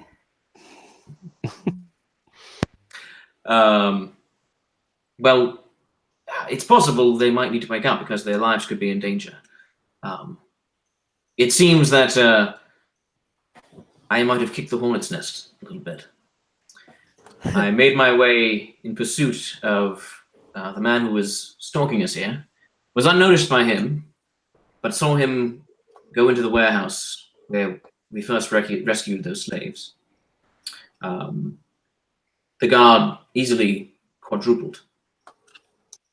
I then followed our friend, the dockkeeper, from leaving that place back to his home by the dock, and discovered there that Kolo will be arriving soon, I believe. So we should be ready for that. However, in my search for information, I did allow him to run back to the warehouse where he has undoubtedly told everyone there that he was accosted. So it's possible, since they know more likely than not that we are who we are, that some may be coming here. Your face was not seen, yes? It was not. But it doesn't take deductive reasoning powers akin to my own to know that they know we are following them, or that we are after them. This is true, but this Kizma, he was a dock official that was bribed by the organization. Is he a believer? He carried their knife. I'm led to believe so, but it's not a proof. There is the chance that that this Kizma does not know all of the dealings, as Kolo was kept in the dark on many things. There could be some time before response is formed. I think that more likely. I just felt they should be aware. But Yes, it I would not do guess- for us to sleep in our beds and be caught by surprise like this Gizmo was, yes? correct. This If is I not may, sorry. not necessarily like you, Declan, this recklessness.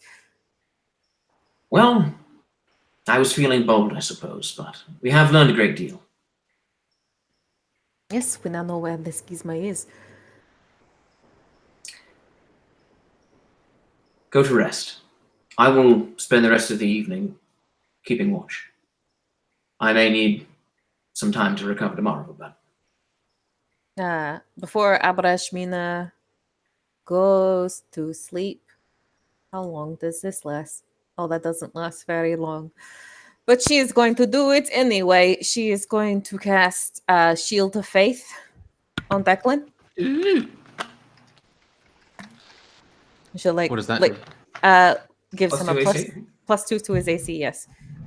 Take it. Nice. As she lays a hand on his shoulder, like the Watcher will guide you, and like she'll go back to bed. My thanks. While you're like doing that, like Makood like rolls over like. Yeah, I'm still hanging out in Makood's Makood's room. Yeah. I'll give Makood a nice thick slap on the haunches. You know, sort of pat, and then I'll leave him to sleep. For housekeeping things, if we leave the silver and the copper in the bar, that I'm all gives us good for that. Yeah, you saw the messages? Yes, it is. Yeah. 216 gold to everyone. Sweet. And that leaves 102 in the bar. While he's observing and watching, keeping watch for the night, are any of the staff still here? Yeah. But they've all gone to bed. Okay. Did we give them rooms at the bar? I assume So we so. made bunk beds, right? It's Yeah. 10 rooms, so. So there's a staff room. I think Yeah. so. Sorry. I was just going to say, I think it may need 2, like one for Smear and Tolox and one for Shugor and Jari. I Just suppose because we did that's, gain another staff member, so there's 4 people and the rooms aren't like gigantic, so. sure. Not that anyone has really. No one else has really acknowledged Joey. There's just a hobgoblin. Yeah, I mean, him and Wyvern. Shugor are kind of palling around. Like, Sure. neither of them talk much, but I'm sure we've I had did- time to have that conversation. Probably. Yeah. There's been a couple of days, but just none of the other PCs have actually acknowledged him. It's like it's a figment of Makood's Yeah. imagination. Isn't it? I mean, He is. that's spoilers for season 3. yeah, right. Sorry, it was a bit, yeah. Do we want to settle Declan's other downtime thing before we move on? Yes. Sorry about that, Dylan. I Oh, that's kind of okay. got excited. So, you're going to see a wizard. Yes. This is in the morning, I guess. This can be in the morning, or it can be during your downtime if you want to do it retroactively. I will leave that up to you. Gotcha. Let's do it retroactively. I mean, if it can be done quickly. I mean, I don't know. Yeah. Okay. So, which wizard would you like to see? Would you like to go to the halls, or would you like to go and find Alluri, or maybe Yarnex the Black? So Alluri is the one with the pot, right? No, that would No. be Thaler. Sorry. Alluri was on the Six Eyes. She's the Alluri, main yeah, one. Alluri is the half wood elf, half moon elf from the Six Eyes, who is allegedly a highly accomplished wizard. I think I would try the halls first. Okay, so you go to the halls, which are a huge, like domed, many domed building, but they're behind a wall, and there is a large amount of guard activity. Beyond, you see like the building is, or the grounds are all like these kind of really calm pools and lots of like shady trees and that kind of thing. Like very, very beautiful, like opalescent water. Very much like an exotic paradise. But there's guards on the gate. And they, if you approach, they will sort of hold out a hand and say, "Unless you're a member, we can't allow you access, I'm afraid."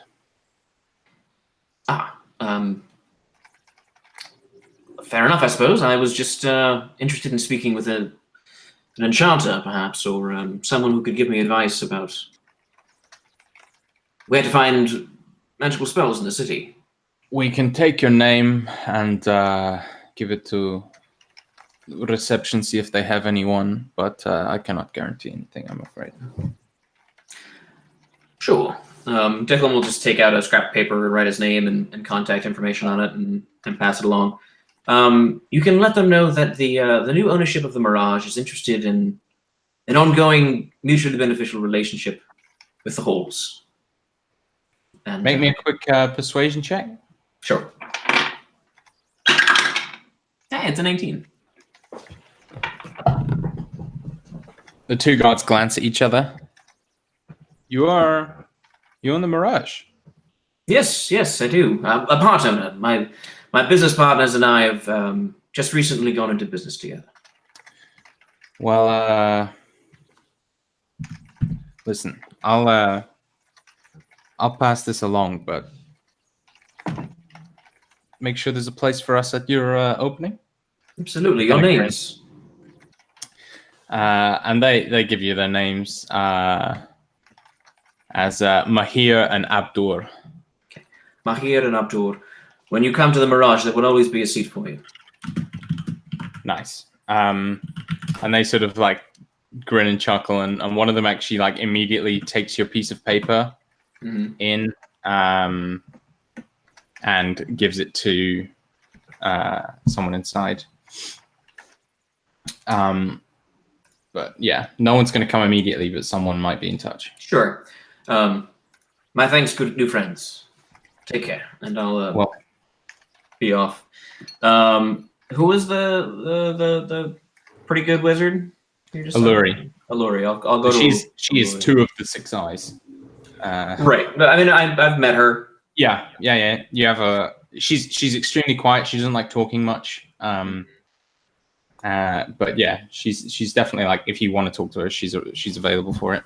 Quick question. Mahir and Abdur, I had to step away. Are they guards? Two Reception? guards who, Of the halls. basically Okay. of the halls.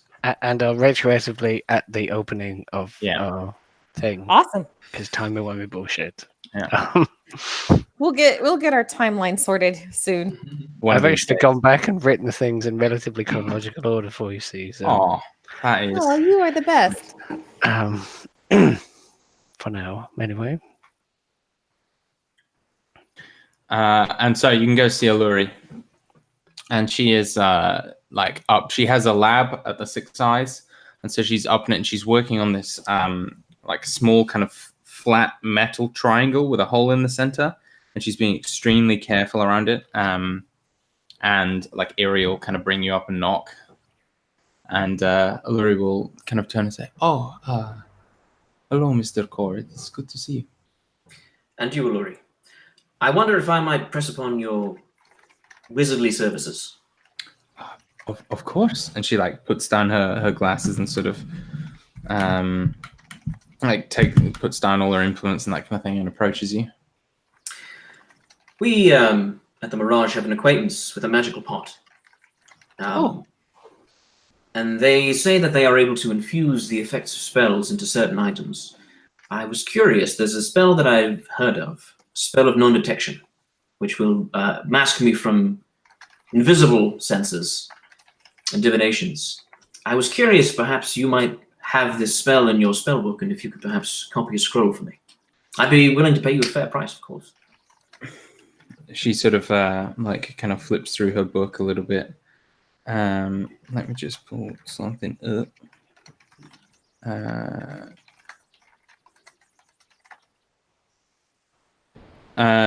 And so she says, I'm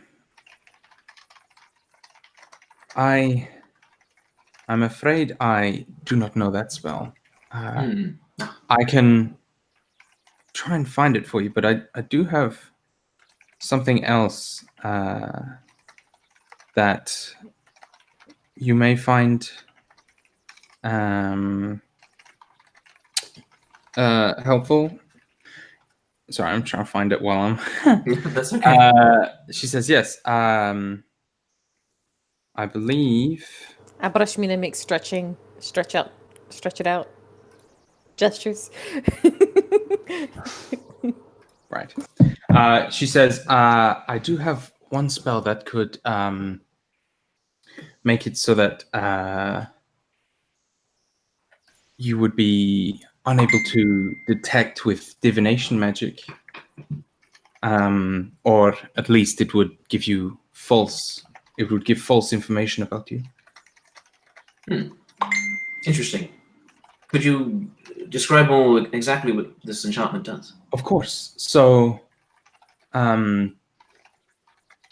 if someone were to try and scry on you, for example, it would make it so that they could not tell what kind of creature you are. It could make it so that you look different. It would also hide any magic or magical effects or items that you're carrying. And it could also make it so that your specific magic, you could choose what it appeared to be. That's fascinating. Yes, well, that would be perhaps more useful than what I had initially intended. Well, I'd be happy to scribble it down for you. Yes, and of course I'm willing to pay a fair price, but what would that price be?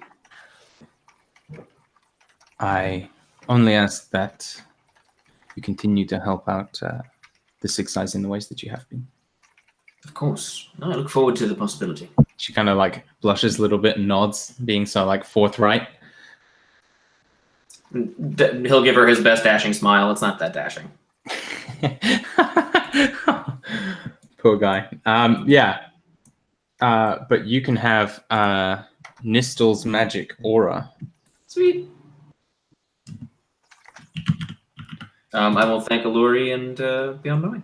Absolutely. And so, Does he get it enchanted on something, or does he continue his hunt for non-detection? I might look for non-detection as well or something. I don't know. Oh, I get 2, right? yeah, you can have 2 for free, or two that have 100% chance of success. Yes, they don't come for free; they're just successful. So Nistel's magic aura will cost you.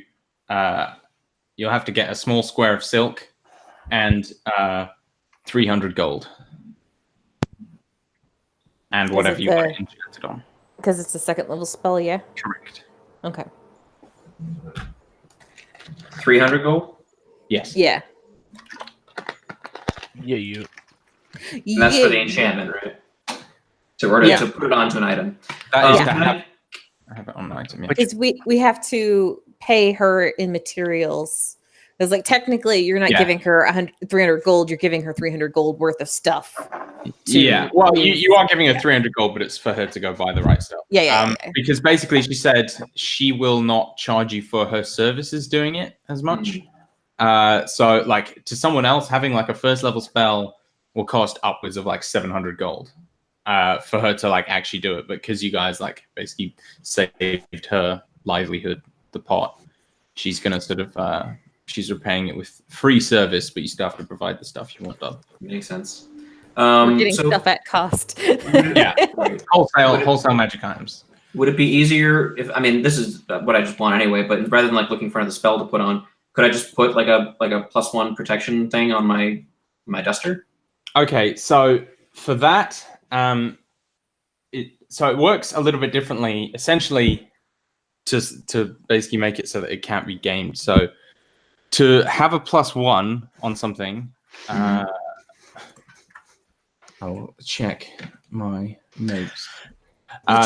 Armor is more expensive than weapons as well. So to make a +1 is going to be 300 gold base, and then like if you want a +2, I was thinking of basically making it into a cloak of protection, but it's an uncommon item. If you want it as a cloak of protection, you would have to have like something with the same exact enchantment. If you just want a +1 item, Oh, okay. I could copy it. yeah. So you can copy an enchantment, or you can just give something +1. That's just the way it works. Okay, all right. Yeah. I'll No, it just make destroys the item you're copying it from, so it's Yes, not that too. pirating. Effectively. Yeah. Can you stack multiple things onto one item, like and destroy the original item? Like copy from one item onto this item, and then from another item onto the same item. So you can only have, like, you can't double enchant things. Okay.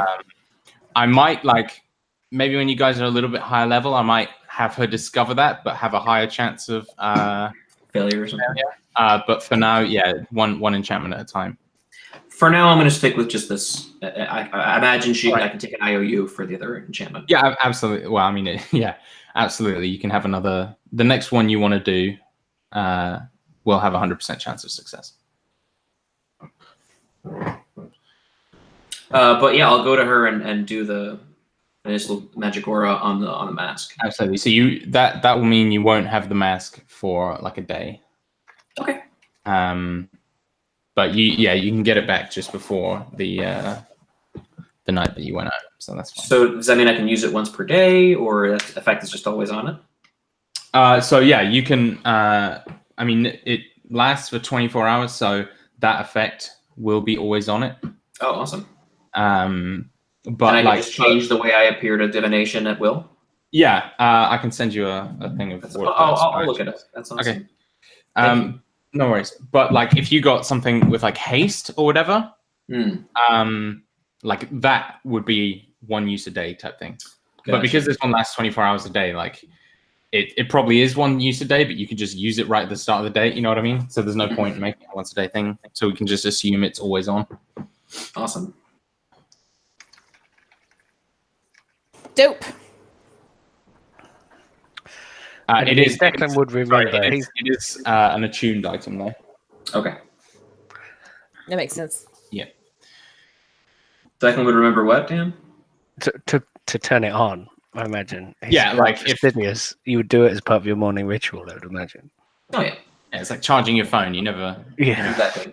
Put your phone on charge. So yeah. That's the last of our other stuff, I think. Yes. Oh, finally. All right. We are no longer timey-wimey bullshitting people. So for now. For now. I'd like to just do 3 years ago. Aber ich meine, and then they're walking down the street. I mean, McCood had a very interesting time about 3 years ago. So the next day, I was going to say morning, but it probably won't be morning for most of you. You'll begin to wake. Imagine like McCood sleeps in late enough to where it's almost time to open the bar again. Possibly. Up to you. So Declan is like spent all night awake. Does he then go to bed, or is he like really tired as we're like? He has a point of exhaustion.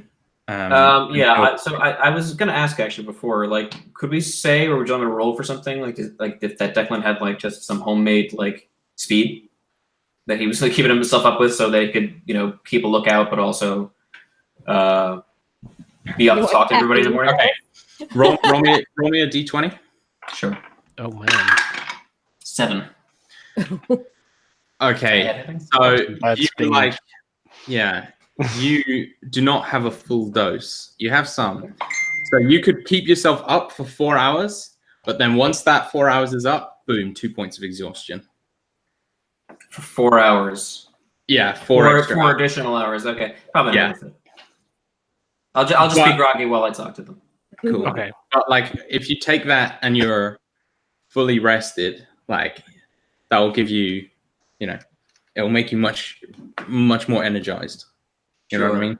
Well, for narratives, I mean, Declan was worried someone was coming to kill them, so he probably would have taken it. Okay, so we'll just assume that's what happened. Yeah. Fair enough. So afternoon comes and we get up, or people up like. I think Abarashmina probably would have been up earlier Yeah. than everybody else. Yeah, Um, bacon. I think Bacon. like McCood could be tempted downstairs late morning by bacony smells or something. Declan's just sitting at the bar, probably just tapping his feet really fast. Yeah. Is Abrashmina the cook, or is one of our NPCs better at it than she is? Sugar is probably a super good cook. Loki. Just because he's been living on his own. Tolox you wouldn't trust in the kitchen. Jari,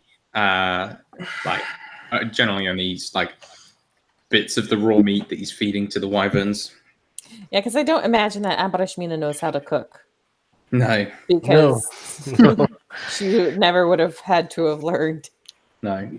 To be honest, you probably want to find a chef. Like, Sugar physically can cook, but it is like, he can cook like, a university student can cook. There's leftovers. It was a party. Yeah, You can get a plate of leftovers. Yeah. like slightly oily cheese that's been left out too long. So yeah, we catch Bryn and Makud up on Declan's adventures the night before. As Mary does like the walk of shame, like with her slippers in hand towards the door.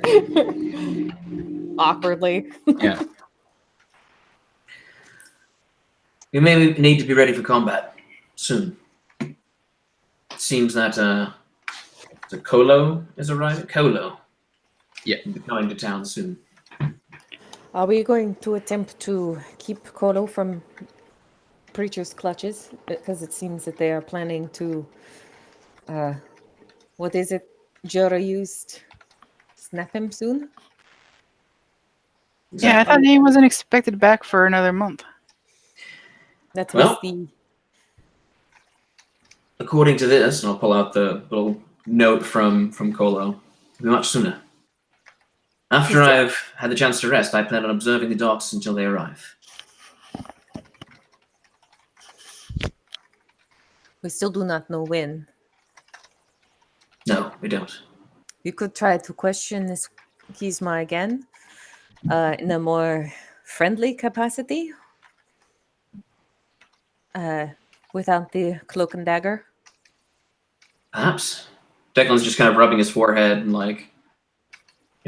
at the edge of his politeness. Not that he's like irritated with him in particular, just tired. Abrashmina makes she will be good at making coffee. I think that's probably, and tea. That would have been like part of like her thing, like kind of tea ceremony stuff. So she like makes like coffee, like a shari coffee for everyone. Yeah. Declan, because Dathoin is London. I go for the tea, I assume. You are super missing like a breakfast tea. Yeah. Like there is nothing like a proper British like hearty brew. And you're getting all this like fancy shit that's just not hitting the spot. This is wonderful, Mina. Thank you. You are from London. She looks happy and goes about her thing and makes like a big pot of it for Makud. She basically brews an entire pot for him and just sets it in front of him. I like the idea that McCood and Bryn are kind of at the end of the bar while you guys are sort of talking, and like McCood just slides the pitcher over, and then Bryn just like with a hip flask just puts breakfast whiskey in the Absolutely. coffee. Do I have an inkling of when Boone is meant to return? You just said soon. You reckon probably like today or tomorrow.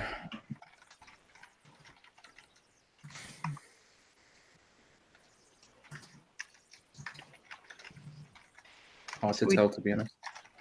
So we don't have any idea where the ship is supposed to be coming in, correct? Well, likely to his docks.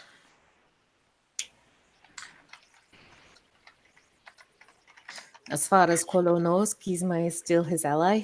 the preacher are still his allies. I'm sure he might have an inkling that they are unhappy, but the fact that he is sending messages to Gizma, perhaps not.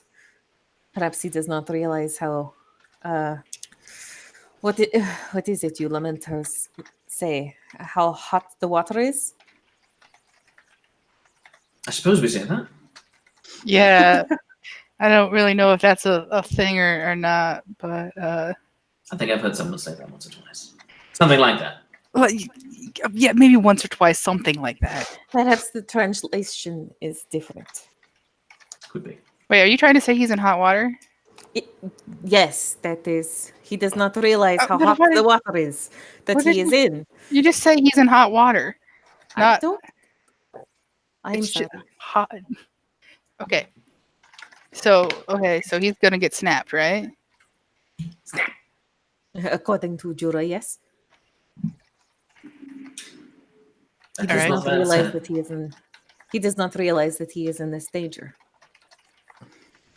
Perhaps we should let the trap spring, and we spring him from it, and then have he to work will be our fast. friend. We're talking about Cola. Yes, Yeah. Okay. we could turn him against the preacher. I was actually going to suggest something very similar. It's possible. We have to work fast to make sure they didn't just kill him outright. Indeed, we will have to hopefully try and see if we can figure out when he comes in, and we will have to let their intentions of snapping him be known, so that he knows we are not just making it up. Yes. Yeah, I'd say that seems about accurate.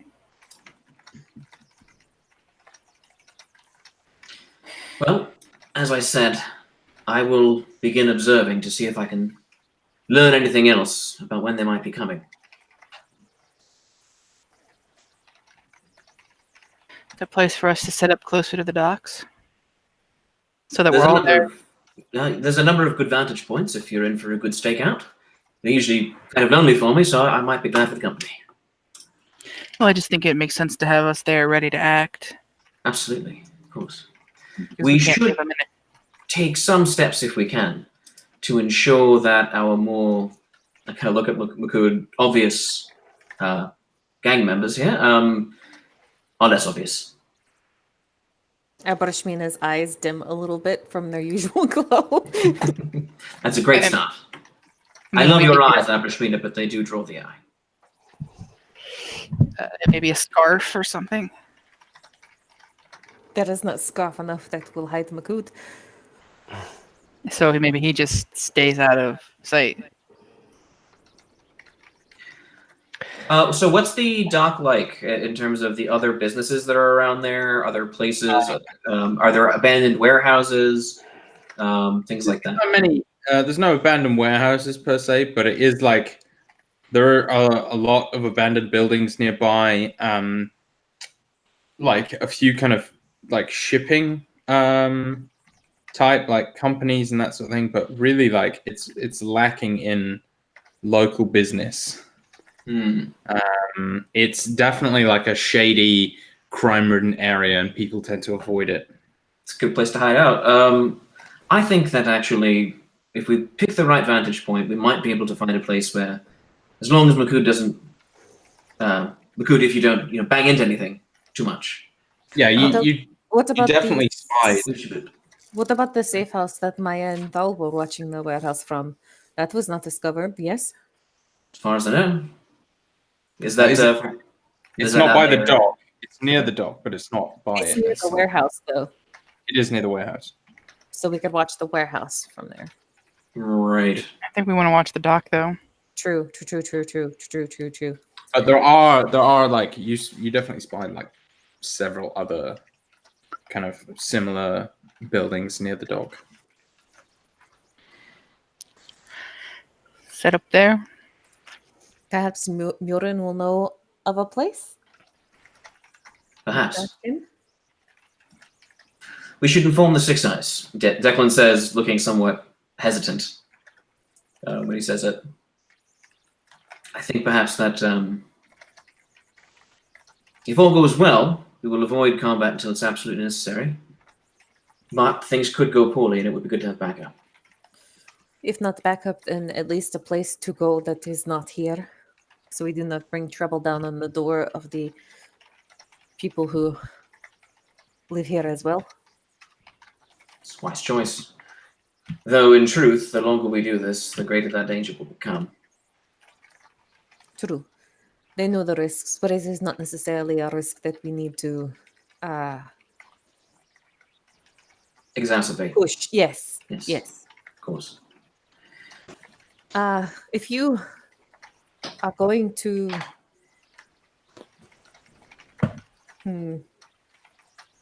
Abrashmina looks a little troubled. It's like, if you are going to go watch the docks, can you spare me for a little while? Of course.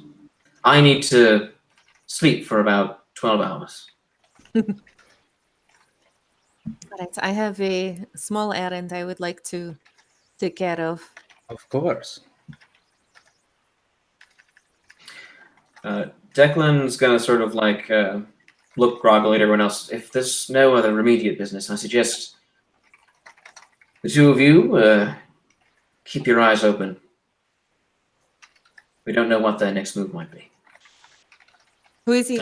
He's looking to Brendan McCood. Brendan McCood because he thought you were going to do something else. Yeah. Okay. I was making sure. I didn't want to. And then he's going downstairs. He's going to sleep it off in the basement. Nice. Cue the montage of Brennan McCood fighting and sparring while watching the bar, left unattended. Basically, like the table football scene from Infinity Wars or something. If you're sparring in the sparring room, Declan is sleeping down there, so it will be a point of conflict. We have plenty of open space up here. Move a few tables out of the way. He's already down there. Did you have fun? Yes, very much. Why is there a hole in the floor? Oh, I don't know. It was there when we walked in. Yeah, what's Abrashmina's errand? Abrashmina is going to see if she can find a bird that will lead her to Dune. If he is arriving shortly, she believes he is within distance. So yeah, you go around talking to some birds, and you come across like a small gull that's just sort of, and you see it kind of staring at you from across the street. You approach and it just like caws and begins kind of hopping off south, and you come to the edge of the city, and the bird kind of takes off, but like wheels above you, but clearly moving, continuing south into the desert somewhat. Yeah, Abrashmina will go. Okay, so you walk for about half an hour before the bird like dives behind like the next dune, and when you kind of crawl to the top of it, you see like face down in the sand is Dune, and you see Bree is like pecking at him, and he's like slowly trying to pull himself up, but it looks like he's just tripped and like is struggling to summon up the strength to get back to his feet. Yeah, Abrashmina will go down and help him. Okay, so you like kind of pick him up, and he's like looks up, and you can tell like sweat on his brow. He looks parched. The sand's all sticking to his face, and he's got like the worst sunstroke. His like mouth kind of, you can see there's a bit of vomit, and he like doesn't really recognize you. He's just sort of staring and like lets out this soft groan. Yeah, she will get out a small cloth and dampen it with water and like hold it up to his mouth, because she knows not to let someone sun drunk drink. And then she's going to use the staff to heal him. All right. and the rest lesser restoration if she has to. Yeah. And you can definitely like you heal him up a bit, and he becomes definitely more like conscious, and he lets out. He's like, "Oh, thank you. Where did you come from? Came from the city. How did you find me?" A bird told me where to find you. I told you my path was going to lead me south. I suppose so. I need to get out of this sun. Yes, you do. And Abarishmino, with her like weak little like spindly arms, is gonna try and like lift him up and help get him. Yeah, like he the can cave. after you've kind of healed him up and stuff. Like he can walk, but he definitely is glad of the support. Mm-hmm. Is the Mirage closer than the butcher shop? It would be, yeah, because it's on the main road. Yeah. So she will lead him back to the Mirage, get some food and drink and stuff so that he can rest. Yeah, How, absolutely. how is his arm after she does the healing? So you kind of like it's his like shirt is bloody and ripped.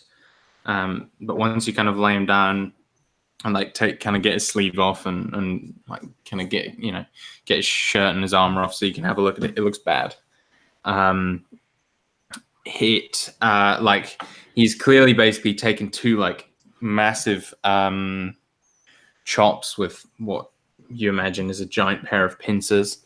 Like the skin is all ragged, the flesh has just been severed, the bones are crushed to the point where they're broken in like could be 100 places. You think his arm may never be the same again, even with like all the healing magic in the world. You can definitely like this is always going to pain him, this injury. You can make it so you can use the arm and fight with the arm again, but it's definitely going to be one of those injuries that haunts him until the day he dies. Yes, Abarashmina will do what she can. Yeah, it's going to take like a few days of healing magic to fix him.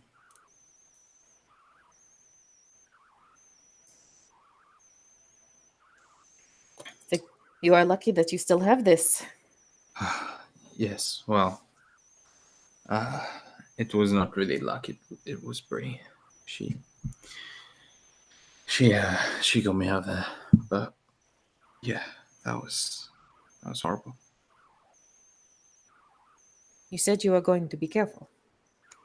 Well, I was. I'm not sure how careful you can be when giant scorpions just suddenly come crashing out of the sand like nothing else. One minute, everything was silent. The next minute, I was being clawed to death. You are lucky that you were able to make it back this far. Yes. Well, it was not easy.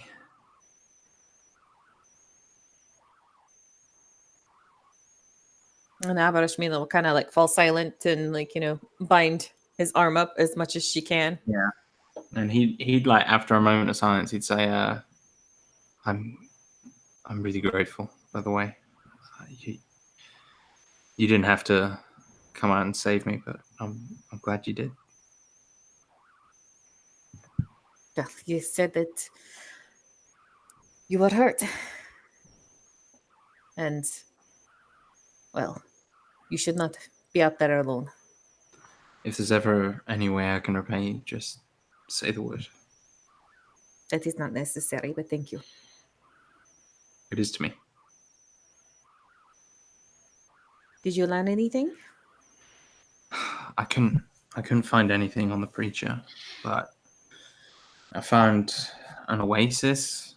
There was a couple like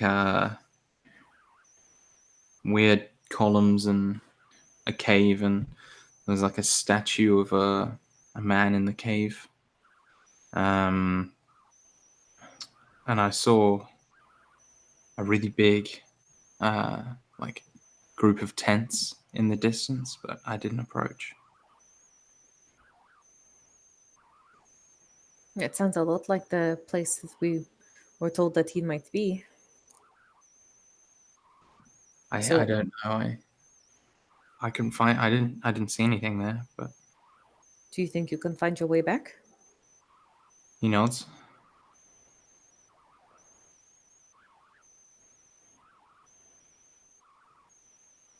Did you learn anything else?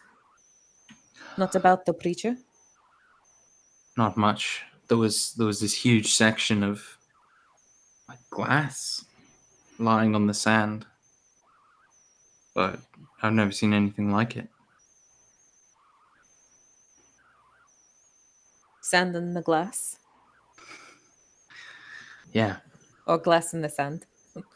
glass on the sand. Mm.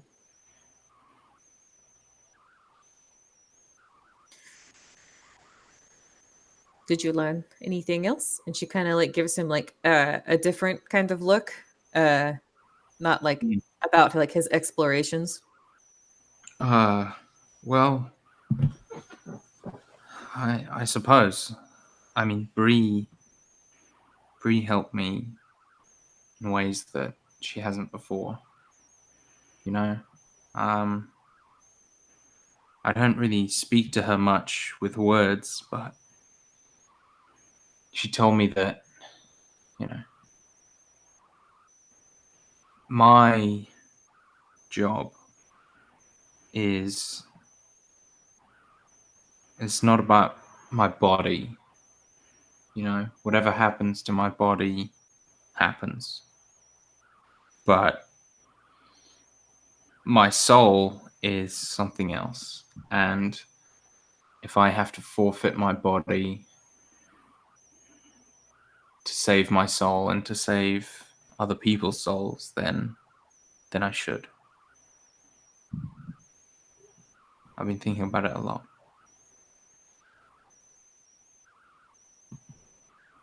My guide spoke to me the other day He did? with words. Mm. She nods. What did he say? He said his name is Ramiel. And that people like him or people like you and me become like him when we pass on. That whatever happens to us in this life, we pass on to become more. Do nods. I can see that. I think maybe Bree was like me once then. That makes sense. He said that he was not supposed to help me much, but he tried anyway. She kind of chuckles. That makes sense to me. I only ever get the barest of clues. I think he was not supposed to tell me to go south, but I am glad that he did. Me too. Yes. Well, you go get some rest. This will take a while to heal. You don't mind if I stay here a little while? There are plenty of rooms. You do not wish to return to the butcher shop? It's more I don't really want to stand up again for a little while. That makes sense. Thank you. And she like gets him like a drink and some more food, and you sleep. Absolutely. And she like shuffles him off. Yeah, he does. He's told. So, how are we doing for time, everyone? People good to keep playing for a bit longer? We've got another hour at least. Okay. Sweet. Well, I think we'll take a quick break there then, if everyone's cool with that. All right. Come back in 4 minutes. Okay. All right. Be right back. Guess I want some fruit. Let me get some fruit.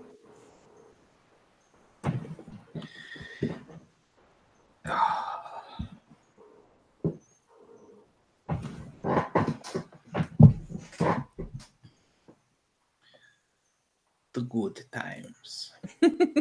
Wasn't planning on saving June, but I'm glad that I did. Yeah, me too.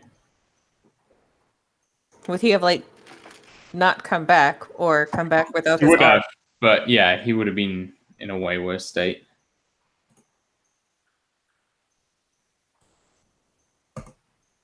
It just kind of made sense. Like if he was supposed to be due back within like a day, he'd be close enough. Yeah. No, yeah, I like it. Also, lets you sort of heal him up a bit. He owes you a favor. Yeah. She got a chance to be like, hey, let's swap ASMR notes. What did your tutor tell you? Mine let me take a peek at the test. Yeah, He definitely has the better Deva. he does. No, she definitely has the No. better Deva. Maybe. But yeah, speaking of, finally got that Romeo lore. Yeah. Dude's badass, or was until he died. Took an And arrow the to the knee. yeah, and the song. That was great. Thanks. Was super. Not looking forward to that. You did great. Thanks. It sounded much better than all my practice ones, which is, I was like practicing. I was like, oh, I might just have to do like a spoken word. But I was like, nah, fuck it. Just go for it. Like, you've fallen off your chair in front of all these people before. Like, yeah, no, it was good. I like it. Yeah. That no one was biting on the law. I tried. I just failed the check, man. Yeah, well, I was more like, because you could have gone over to them and like asked about it and have them like go in on what it means. I suppose. Yeah. Didn't think about that. Yeah. I kind of liked like the Dragon Age or Mass Effect lore drop in the background where you don't even talk to the people; they're just all blah blah blah blah blah blah blah, and you just listen. Yeah, like I don't know, it was good. Like I've got so much doggo lore to drop whenever it comes up. So Mm-hmm.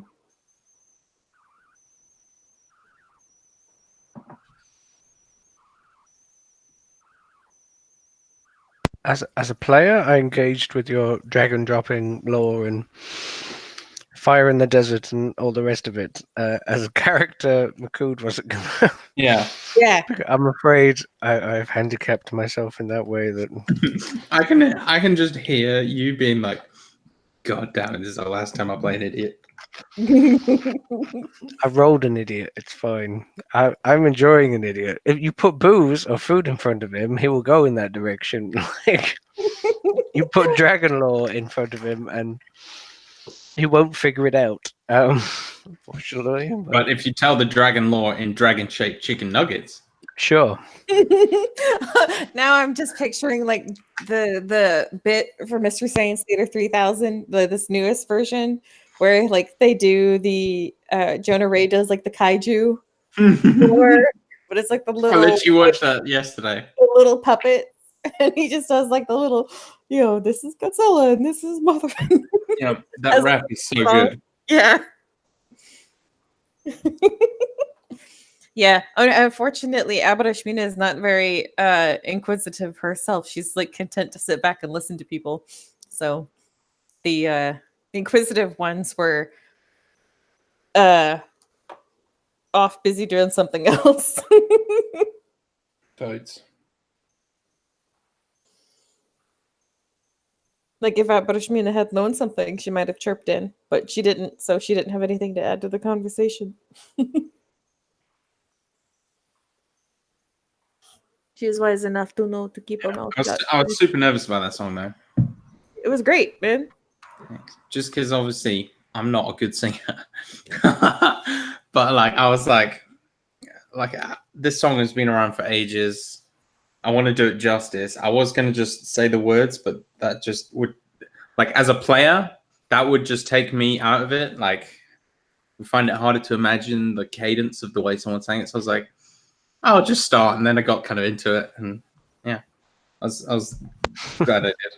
It was better than all the practice ones I was saying to see. Like, when I was practicing it to myself, I was like, God damn, these lyrics were clearly written not with, like singing in mind by me.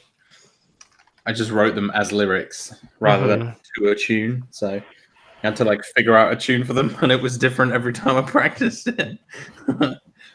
Yeah, why do you think that I did not sing as Elishon ever?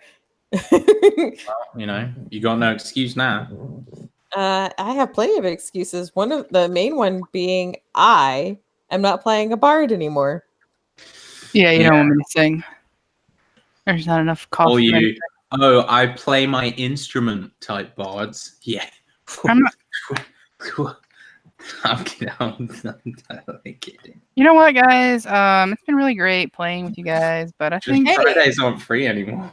Yeah, my Fridays aren't free. I am not going to throw shade at you for not singing as a bard because I did not sing as Elishon. You got a few songs out of me, but there was all like, "Oh no, it's Elvish, so I don't actually have to sing." There was much more talking backwards from Elishon. Yeah. She never sang backwards, so I'm not really a singing kind of bard. Yeah, I'm a swords bard. A stabby bard. And I play the lute.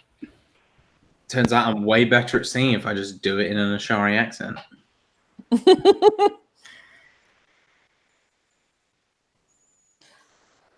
So, I think we're all back. Has Declan checked in? Or is it? Yeah, he's. Well, I can see him, so. Sure. I never have that thing up because I'm always taking the notes. So I always forget when. So, well, I was going to say it nicely to you, Dan, that he was on camera. I don't think I can see him as an unnice way of saying it. It was the way you said it. I can see him. That's not how you said better. it, but yeah. It's not any better I than how can you see did. him, you idiot. No. Sure. So did you just drag Bird Boy into the bar and upstairs, and he had a whole torn off arm, practically? Almost torn off, yeah. Right. Okay. I mean, because it would be rude to make him walk like that. I mean, you must have made him walk because you can't lift him, can you? Well, I've already made him walk as far as I was willing to make him walk. Sure. Maku's got Bryn in a headlock, and she's like, Yeah. Yeah. If you guys were still like sparring, you guys totally would have seen like Abarashmina like drag Dune in with like his arm like half hanging off, and Yeah, just because you didn't like interact with us and we were at the bar, and I just had this really funny scene of both of us there, and you just like limping with this guy upstairs, and we're both like, completely quiet, leaning over Bryn, like hand around her neck, fist raised, about to palm her. He's like, "Oh, yeah, Brishmina." yeah. Also, Makud, at least me in my mind, because Makud probably has forgotten, was still like, we were totally not meant to go alone.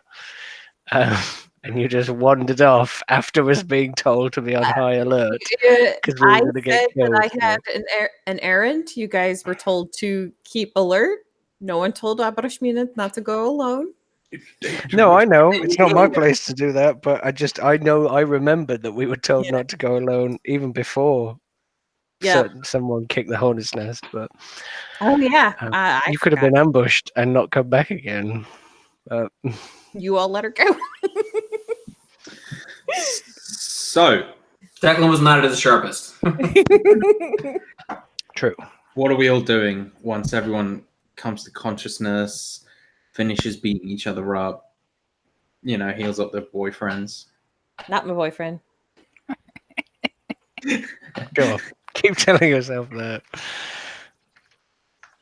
But I'm sleeping for extra time. I don't know if we're skipping to the point. It might be the next day. It could be that night. It depends on what everyone has planned. Stakeout montage. Yeah, my plan was to help Dune if she could, because he was wandering the desert alone with his arm half off, so Yeah. that seemed like a thing to do. Well, you did. So are Mission you just accomplished. hanging around the bar for the rest of the day while Declan sleeps? Are you going out? Are you? I don't think we have anything like pressing to do. Not You really. can get an enchantment put on, a surprise enchantment put on Declan's duster. Oh, Surprise! It farts. Sorry, that just got me because I was thinking of like that. There's that cloak of billowing or something. Just billowing. There is something that I want to do, but it can totally wait until we get past shenanigans. Sorry, no, you go. Sorry. I was just gonna say, like, because Abarashmina now has a nice, shiny, bejeweled shield because Bryn was very nice and gave her this Belguard shield. She now has like this giant scale from a sandworm. She wants to maybe find somebody that can turn that into something else that she can use, like a breastplate or something else, something lighter, just because it's a nice piece of material. Scale mail, tish. But it's like a giant scale, so it would just be like Sure. one scale. Yes. Just like It's plastic. not scales mail. It's scale mail.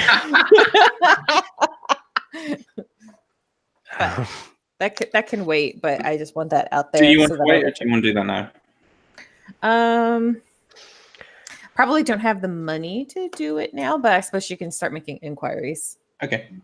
We don't have to play it out if you don't want to. We can play out. Wait a bit. Let's get some plot moving. I think. Yeah.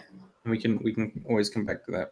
Our plot's asleep for 12 hours. Me and Bryn are just resting. Like, given no direction, Bryn and Macoon are just going to mess around. Declan plot core. Yeah. So yeah, Declan would wake that evening. Feeling still alive, rested but probably still groggy. But yeah, no points of exhaustion. Alive and still breathing. Bit of a headache, but shouldn't be too much of a problem. I suppose no trouble in the night or afternoon. No, none. That table broke itself. Tolix just like glares at you as he's trying to fix this table. I think Declan's like at the point where he's immune to the shenanigans a little bit, so he just kind of and keeps talking. Yeah, like the table is broken, and Abrashmina is like, we need a new medicine kit. I have used up all the bandages. That's something to see too. I see we found our friend. Is he with us? The guy No, who he's rescued. dead. That's Dude's, a okay. rub. Dude's fucked. Okay, He's never mind. I don't see that.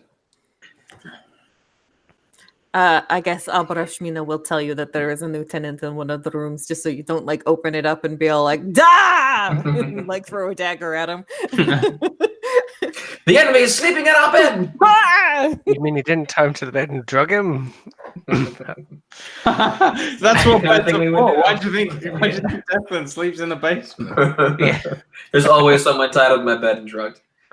Oh my! So I don't have to kill them. Oh my! Oh my! One in, one Can out. Declan not sleep unless he's got a handcuff? Declan's got a lot of fucking issues, man. Yeah. All this shit is a veneer. Some people for need white illusion and noise. neuroses. Some people need white noise. Some people need it to be pitch black. Declan just needs a handcuff. So I need a ball gag we in my mouth. now.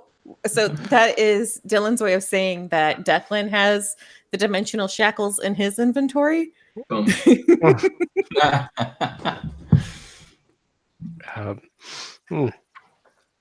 So yes, we wish to go find a place to stake out the docks. Yes.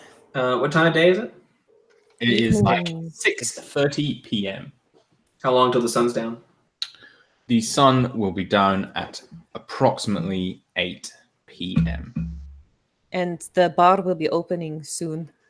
At Yes. Oh, When's my lunch date with the police captain? It'll be tomorrow. Tomorrow. Okay. I was being like, could be today, and you just slept through it, but no. Yeah, right. Declan wouldn't. So yeah, God damn tomorrow. Yeah. Well, can't really be in two places at once. I'm going to give a note to our bouncer. Yep. What's that guy's name again? Shigor. And I'm gonna write a note for Sharat, asking if he can get the police captain to postpone. Actually, I'm gonna write a pretty detailed note for Sharat. Okay. I will just remind you that Sharat warned you the police captain was a very proud man and didn't like to have like a meeting scheduled for him. So you think the idea of maybe asking him to postpone might rub him the wrong way. Just a heads up. Okay. We will be able to spare you for a few hours while you meet the captain. I suppose that's probably true. Right. Unless you wanted us all Such there. confidence in his allies. He's just a control freak. Yeah. At least Mina said it. Makood's not like, we can do it. Don't worry. Don't worry, we've got this. I can see all of the things. Be so quiet like mouse. Right. Yes. Off we go then. But I will write the note to Sharat. Shit, what was I gonna say? I got smokeless pot. Don't worry about it. No note to Sharat. You All were right. going to ask him to postpone, but then you were like had changed. Well, there your was mind. something else though that I was gonna. Yeah. Are you going to ask him about like backup for our stakeout? Oh yeah, that's what it was. I will ask for that. I'm gonna tell him what we're doing. This is why I'm the secretary. Yes. So I don't have to be. Thank God. Yeah, you're my secretary. I don't want you. You have a non-compete clause in you. Those are really hard to enforce. Yeah. You got to pay me incentive. We all pay you in love. Not that that's transactional. No, I'm just kidding. Oh my. that was meant to be sweet, but that was so bad. It was sweet, and then you like took the sweetness away and made it like, Honestly, if you'd have just said we all pay you in love, no one would have taken that anymore. yeah. It's a little shitty though. I didn't like the way it sounded coming out of my mouth. So, anyway. Yeah, no, I asked Sharat for stealthy backup, just explaining like, this is what we're doing, this is what we know. We're trying to, again, Declan always will reiterate bloodlessness as a factor, but we're gonna wait and try to take no move unless a move is taken against us, and wait for them to spring the trap on this guy, and then try to arrest Maya him. as backup. Maya's gonna murder everyone as soon as your back turns. Probably. Risk take, but whatever. Spelling out our plan and what the situation is. All And right. I ask Shugor to deliberate. Igor to deliberate. Yeah. Okay. Yeah. Have we got all of our items back from I the would pot just say- enchantment? By this time, you have. Okay. So did you? Because I just want to say, don't have to have a scene or anything, but when like Thalia, whatever. Thaler, that was it. Thaler. When she came, like Makood would obviously be like super nice that she brought it back super quickly. Yeah. Rob, Yeah. Yes. can I do one thing of retcon? Of course. Since I just decided what spell I wanted on my duster, that could probably get done. Okay. Could we do shield once a day? Ooh. Ooh. You are in luck. Haha! Felha does no shield. Great. And so we'll be happy to do that for you. That will be 150 gold pieces. Deal. I will thank her in the most British way I can. Pat on the shoulder. A pretty dope idea there, Declan. Thank you. So do you have the Nestles yet? Did that happen too? Yes. Yeah. Sweet. So you're broke like You'll- everybody else? You'll have everything. Yeah. So you've got nothing outstanding with her huh, at the moment. Yes, completely broke. Hmm. But I will warn you that from now on, there is a DC that she must beat. Oh no. Dun, dun, dun, dun, dun, dun, dun. If And the, if she fails that DC, you'll lose like the money you put in. yeah. Is the duster attuned? For shield once a day, nah. Okay. Like it's such a minor thing. Mm-hmm. But really useful when I need it. Mm-hmm. Yeah, exactly. When we are just because I did a bunch of healing, whatever, how many like I'm gonna say I used charges from the staff Yeah. on Dune. How many did I use? I mean, that depends. How many? Like, did you use it? That's up to you. Like, Well, I'm asking how much it took to get him better. to heal him completely will take like 3 days of all the charges. Okay, but I used at least one charge of cure wounds on him. Did I have to use lesser restoration on him too? No, I think cure wounds will be good enough. All right, and just the one charge for today, or That's up to her. Like, if you want to get him fully better, you have to use all the charges for 3 days. yeah, okay, done. The staff has been used for the day. Okay. Might be done. Dumb going in to this, but you know, whatever. I've got Well, regular spell slots too. surveying. Huh? You're just surveying. Sure. Sure. Sure. I mean, I feel as a responsible business owner, someone should stay here and make sure that the business is. Yeah, why do you think you hired me? I mean, okay.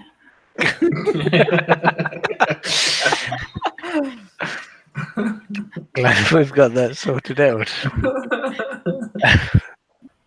Bryn I is think he distracted understands and that watching. I think he understands that we're very dangerous people and not those to be trifled with. You know, they steal from us, right? I'll look over to him. Or it's my job. Right. Because you're a person Insight of check. high moral character. Inside check. Okay. Bryn is distracted and watching the musician set up right now.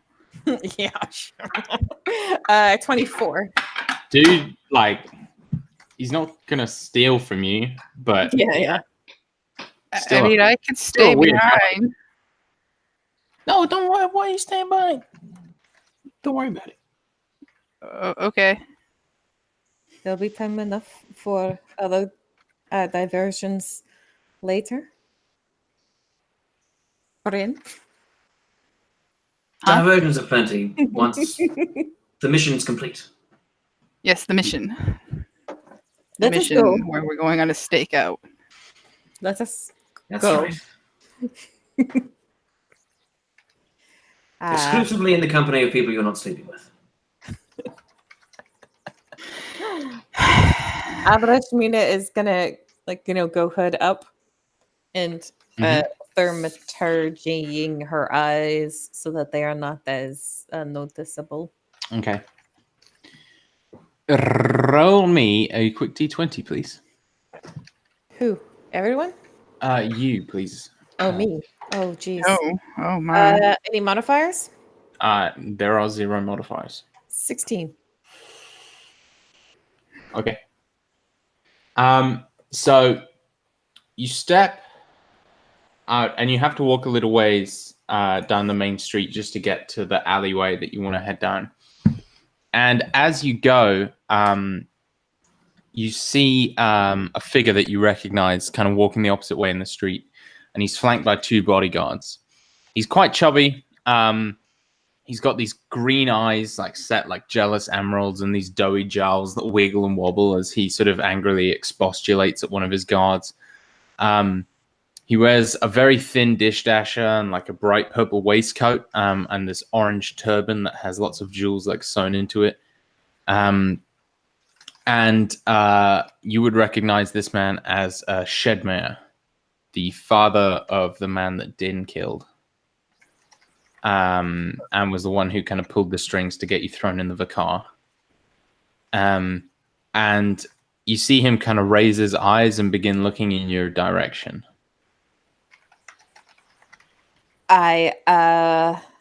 Abara Shmina is going to duck behind Makud.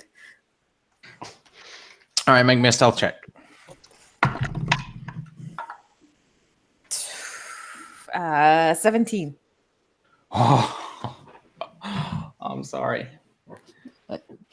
So he, like, you see his eyes go wide and like this bright kind of like red tinge kind of come to his face, and he begins like striding towards you. Makud, you see this very angry little fat man flanked by two confused looking bodyguards like charging towards Abrishmina. Makud kind of like turns to face all three of them, probably broad enough to face all three of them. Yeah.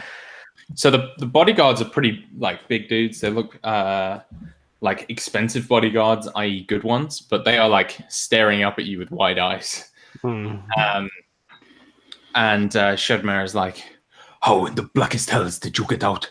I thought you must have died in the Vicar."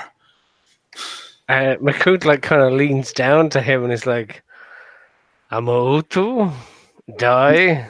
He's don't talking think to so. Abrishmina, sorry. Oh, well, I thought he was coming at me and she's behind me Well, now, yeah. so he was like Makud I just thinks love that. Not you, you idiot. And he's like trying to walk around you and like peer around you at Abrishmina. Abara Shmina kind of like pulls herself up and says that I was never sentenced to the Vicar. That was Din. Does not matter.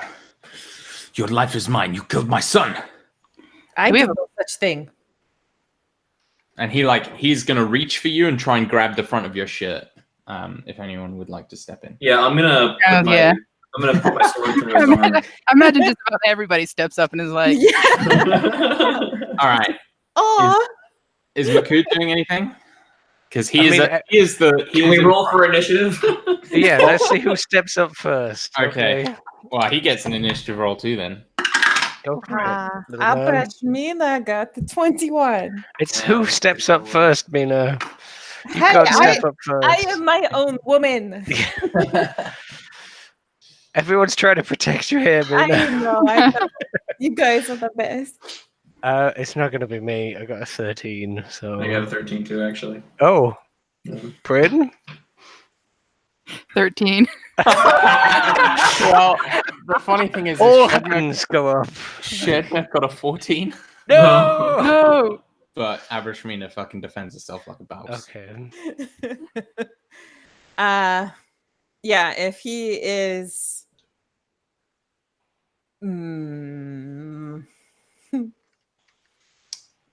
yeah, Abra Shmina will just kind of bat his hand out of the way and say, lay hands on me, and what happened to your son will happen to you. He like looks to his guards. Techland's standing with the sword out, basically, just like Yeah. slid out of its sheath halfway. And he points at Abrishmina and says, "Kill her." And the two guys like look at each other, look at Makud, look at Abrishmina, and Your roll some son fucking laid, dice. your son laid hands on me and paid the price. The guards slink away. And Shedmare like is shouting at them to attack him, and then turns around and sees that he's on his own. And his eyes kind of go wide, and he takes like a half step back. You best be on your way, friend. Perhaps you need to buy better help. And he says, I will come for you. One day, you will regret this." And he's going to turn and walk away. I'm gonna drive my foot, the edge of my foot, into the back of his knee. Okay. He goes down. Make no mistake. You will never bother her again, and if you come anywhere near her, she will be defended. And he like kind of scuffles and like rolls and says, "How dare you!" And as this happens, you see two guards at the far end of the street begin jogging over. Okay. and kind of calling out, like, "Hey, hey!" And they kind of get up and they like pick Shedmare up, and and he goes like, "That man just attacked me," and they're gonna come and try and take you in irons. They're not asking me what happened at all? No. Okay. This man is a shal. Oh, I didn't know that. It was just super fancy and had bodyguard. I had no idea, kind of, apart from bejeweled turban. Is Yeah. hold on. he's still a Is rich. that the kind of thing that Declan would know? This guy's like a king or something? Like who are the lords of England? You wouldn't know unless you knew them. Sure. Like Abrashmina hasn't mentioned it to you, so yeah, you wouldn't know. Abrashmina will try to intercept Okay. the guards. What does she do? She'll just kind of like put up her hands and say, "This man was attacking me. My friend was only coming to my defense." And like Shedmare is kind of like exploding with like contradictions to that. And the guards look at you. Make me a persuasion check, please. Do I have advantage? You don't. Oh, I am going to use my inspiration to change that 3 Oh. into a 14 plus 6 for dirty 20. Oh damn. Okay. So like one of the guards is like, doesn't seem convinced, and is like, "Well, this man would not." But the other one kind of glances at you and blinks slightly, and you notice like just above his armor is a necklace with a symbol of the Watcher, or He Who Watches, even. Mm-hmm. And he sort of like puts his hand over it, and like puts his hand on his like friend's shoulder or his colleague's shoulder, and says, my apologies." And he sort of like ducks his head slightly, and he says, we did not know. And the other guard's like, "What are you? What?" Oh, and he kind of sees like you. I have paid the Afshal for my transgressions against this man. He has refused to accept. And they sort of like look to each other. Very well. And they're kind of like, you can tell they're sort of like trying to figure out what to do. And they say, okay. Thank you, my lady. They sort of turn back to the Shedmare, and they sort of like say, kind of dust him off a little bit, and they say, "We'll be back in full to take your statement, sir, but there is nothing we can do at this juncture." And he kind of like gets furious, but one of the guards like kind of slowly walks him away, and the other one says, "Please try to avoid similar circumstances in the future. We may not be able to help you again, but." Abrashmina ducks her head and thinks. And he just says, "May you always be watched." May he guide you through the endless night. And the man sort of like, as you say that, he kind of clutches his symbol and ducks, because he's getting like a very preferential treatment that, most people don't get to be blessed by the chosen of He Who Watches. And so, like, this is kind of a deeply religious experience for this man. And he kind of like turns and goes to help his friend like take off the like struggling, angry Shal. Forgive me, Mia. Thank you. I'm sorry to have put you in that position, but I have a deep disgust for men of his stripe. It is one we share, Declan. That man refuses to accept the consequences of his son's actions and tries to lay the blame on me. My friend, Din, has already paid the price. She kind of like looks at Makud, because I'm not sure if Makud remembers Din from the Vakar. Yeah, probably. But yeah, Probably. Yeah, Maybe. I don't think they ever fought. Yeah, I think you wouldn't have fought him, and you don't know him that well, but you definitely seen him around. Okay. before he died. Yeah. At least he doesn't have to feel guilty about killing the guy. Yeah, Yeah. I mean, he hasn't put it all together, to be honest. He's supposed to, like... I imagine you stood behind him, and he was in front, and that guy shouted at him, and then everyone, like, stepped in around the side, and then you, like, walked past, like, round him and, like, did the thing, and he's kind of, like, not really moved too much or reacted too much to that. It all just kind of happened around him. Well, they seem nice. The gods, at least.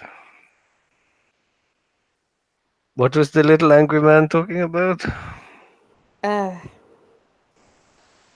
He believes he owns Mina, if I understood correctly. He. More that he believes, like her life is forfeit for the death of his son. So he can basically, he was saying, "I'm allowed to kill you." Gotcha.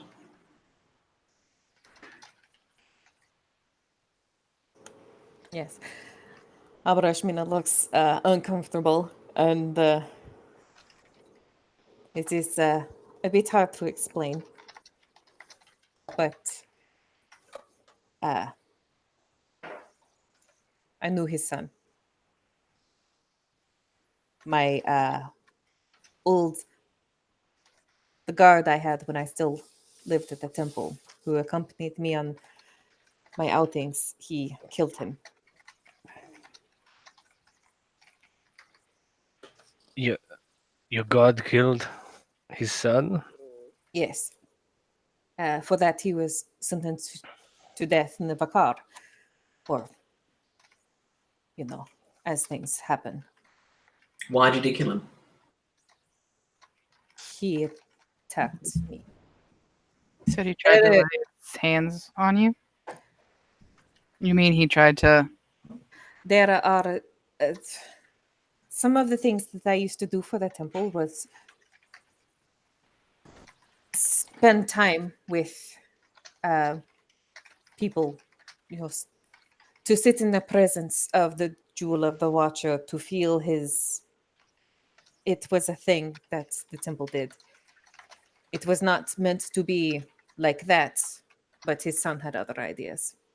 He thought he was owed something else. Abrashmina nods.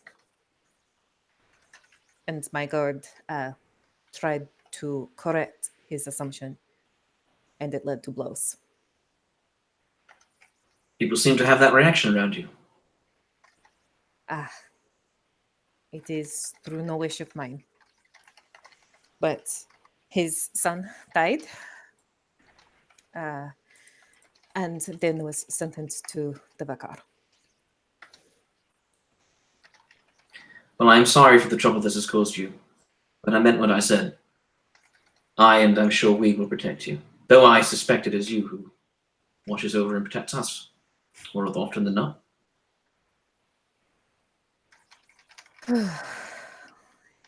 Yes, well,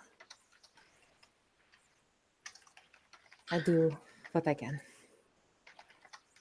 I am sorry that you had to... Sorry that you all had to be part of that. Let's put your skills as a watcher to use then.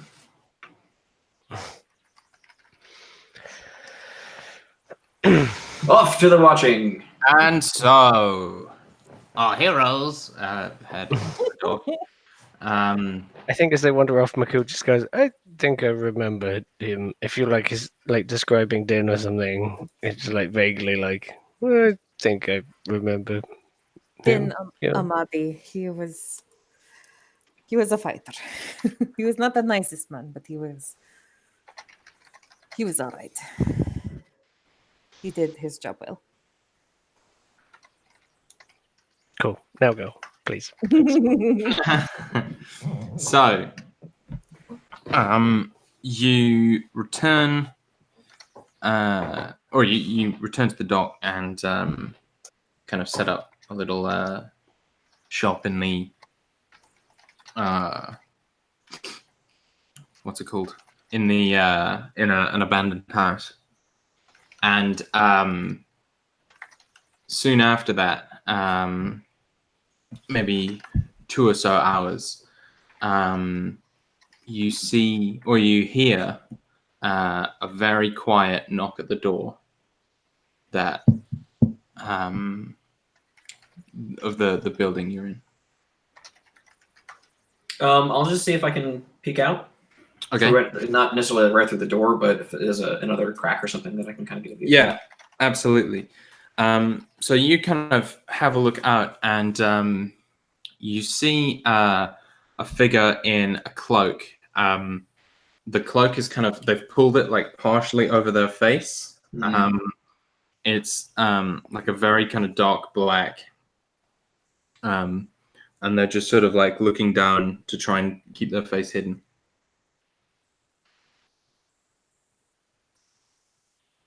Do they match the build relatively of like someone we know from the Six Eyes? Make me a perception check. This is kind of a retroactive one. Yeah, that's a 29. Okay, yeah. You reckon you've probably seen this person? Like, you're like, oh yeah, that could be the person I've seen. Like, hard to tell without seeing their face, but you might know them. I'll just call out who goes. Not call, but whisper. Sorry. Yeah, and you just hear actually a lamenting voice, kind of not, or from your ear, probably someone from Aristan, and they just whisper, "Sharat sent me." I'll go down to the door, knife drawn. I'll kind of look to the rest of the group to let them know to get ready. And then I'll just pop the door open so they can step in. Yeah, and the person, like, immediately, as soon as they enter, is holding up a piece of paper that is like the note you had to, like, the note you sent to Sharat, basically is proof of, like, this is the guy. And he, like, comes in and kind of pulls off his cloak, and you see like, he kind of pulls down his hood. He is kind of quite tall, fairly broad, but he's the sort of mix where he's muscular, but not like bulky to the point where, you know, he's strong but also quick. He's wearing leather armor. He's got this kind of short, like, messy brown hair, and sort of 5 o'clock shadow. You see his eyes are like this really, really bright, like almost turquoise blue. I'm so wet right now. And he's got this kind of easy grin on his face. And he steps inside and says, "Thank you for having me." Thank you for being here. Your name? My name's Taran. Taran Elheim. Well, what can we count on you for, Taran? Well, I work for Sharat, but whatever you need, I'm happy to help. I'm good in a fight. I can keep quiet if I need to, but, well, I mean, usually they get me in for fights. All right, glad to have you on board. Sit tight until we have some more information for you. Yeah, Keep your eyes open. Sorry. Keep your eyes open, scanning, look out the windows. We're looking specifically for, and I'll give him the description of the dogkeeper, the sort of general look and way of the people who work with the preacher. Yeah. Things like that. Yeah. Set up to watch it. Definitely. And he's happy to help watch. You see, he's got like a strangely enormous longsword.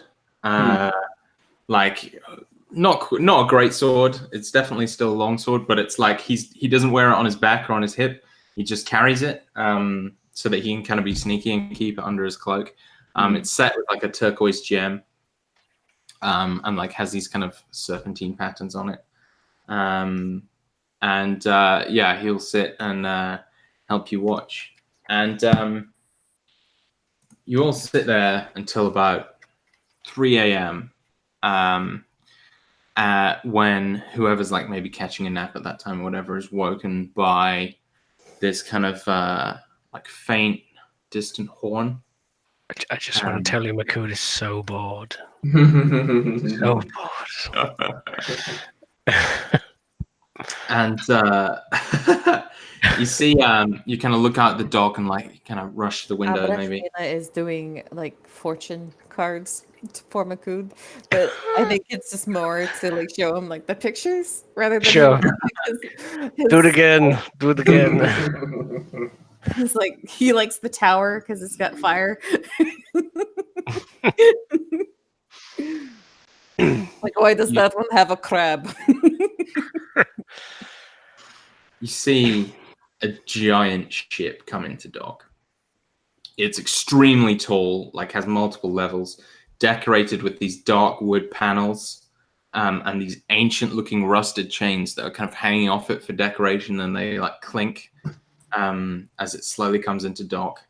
The figurehead is this choking female mermaid, like in chains, wild hair, and she's like clutching at the chain around her neck, screaming. And her wrists are bound, and her like body is covered in bleeding wounds, and it's just carved like really intricately. It would be beautiful if it wasn't so horrifying. Like carved into the prow. You see, there's like one figure kind of standing behind the wheel, and like several figures kind of pulling in like sails and that kind of stuff, and throwing down the gangplank. And I think that's where we'll end it. Woo! Duh.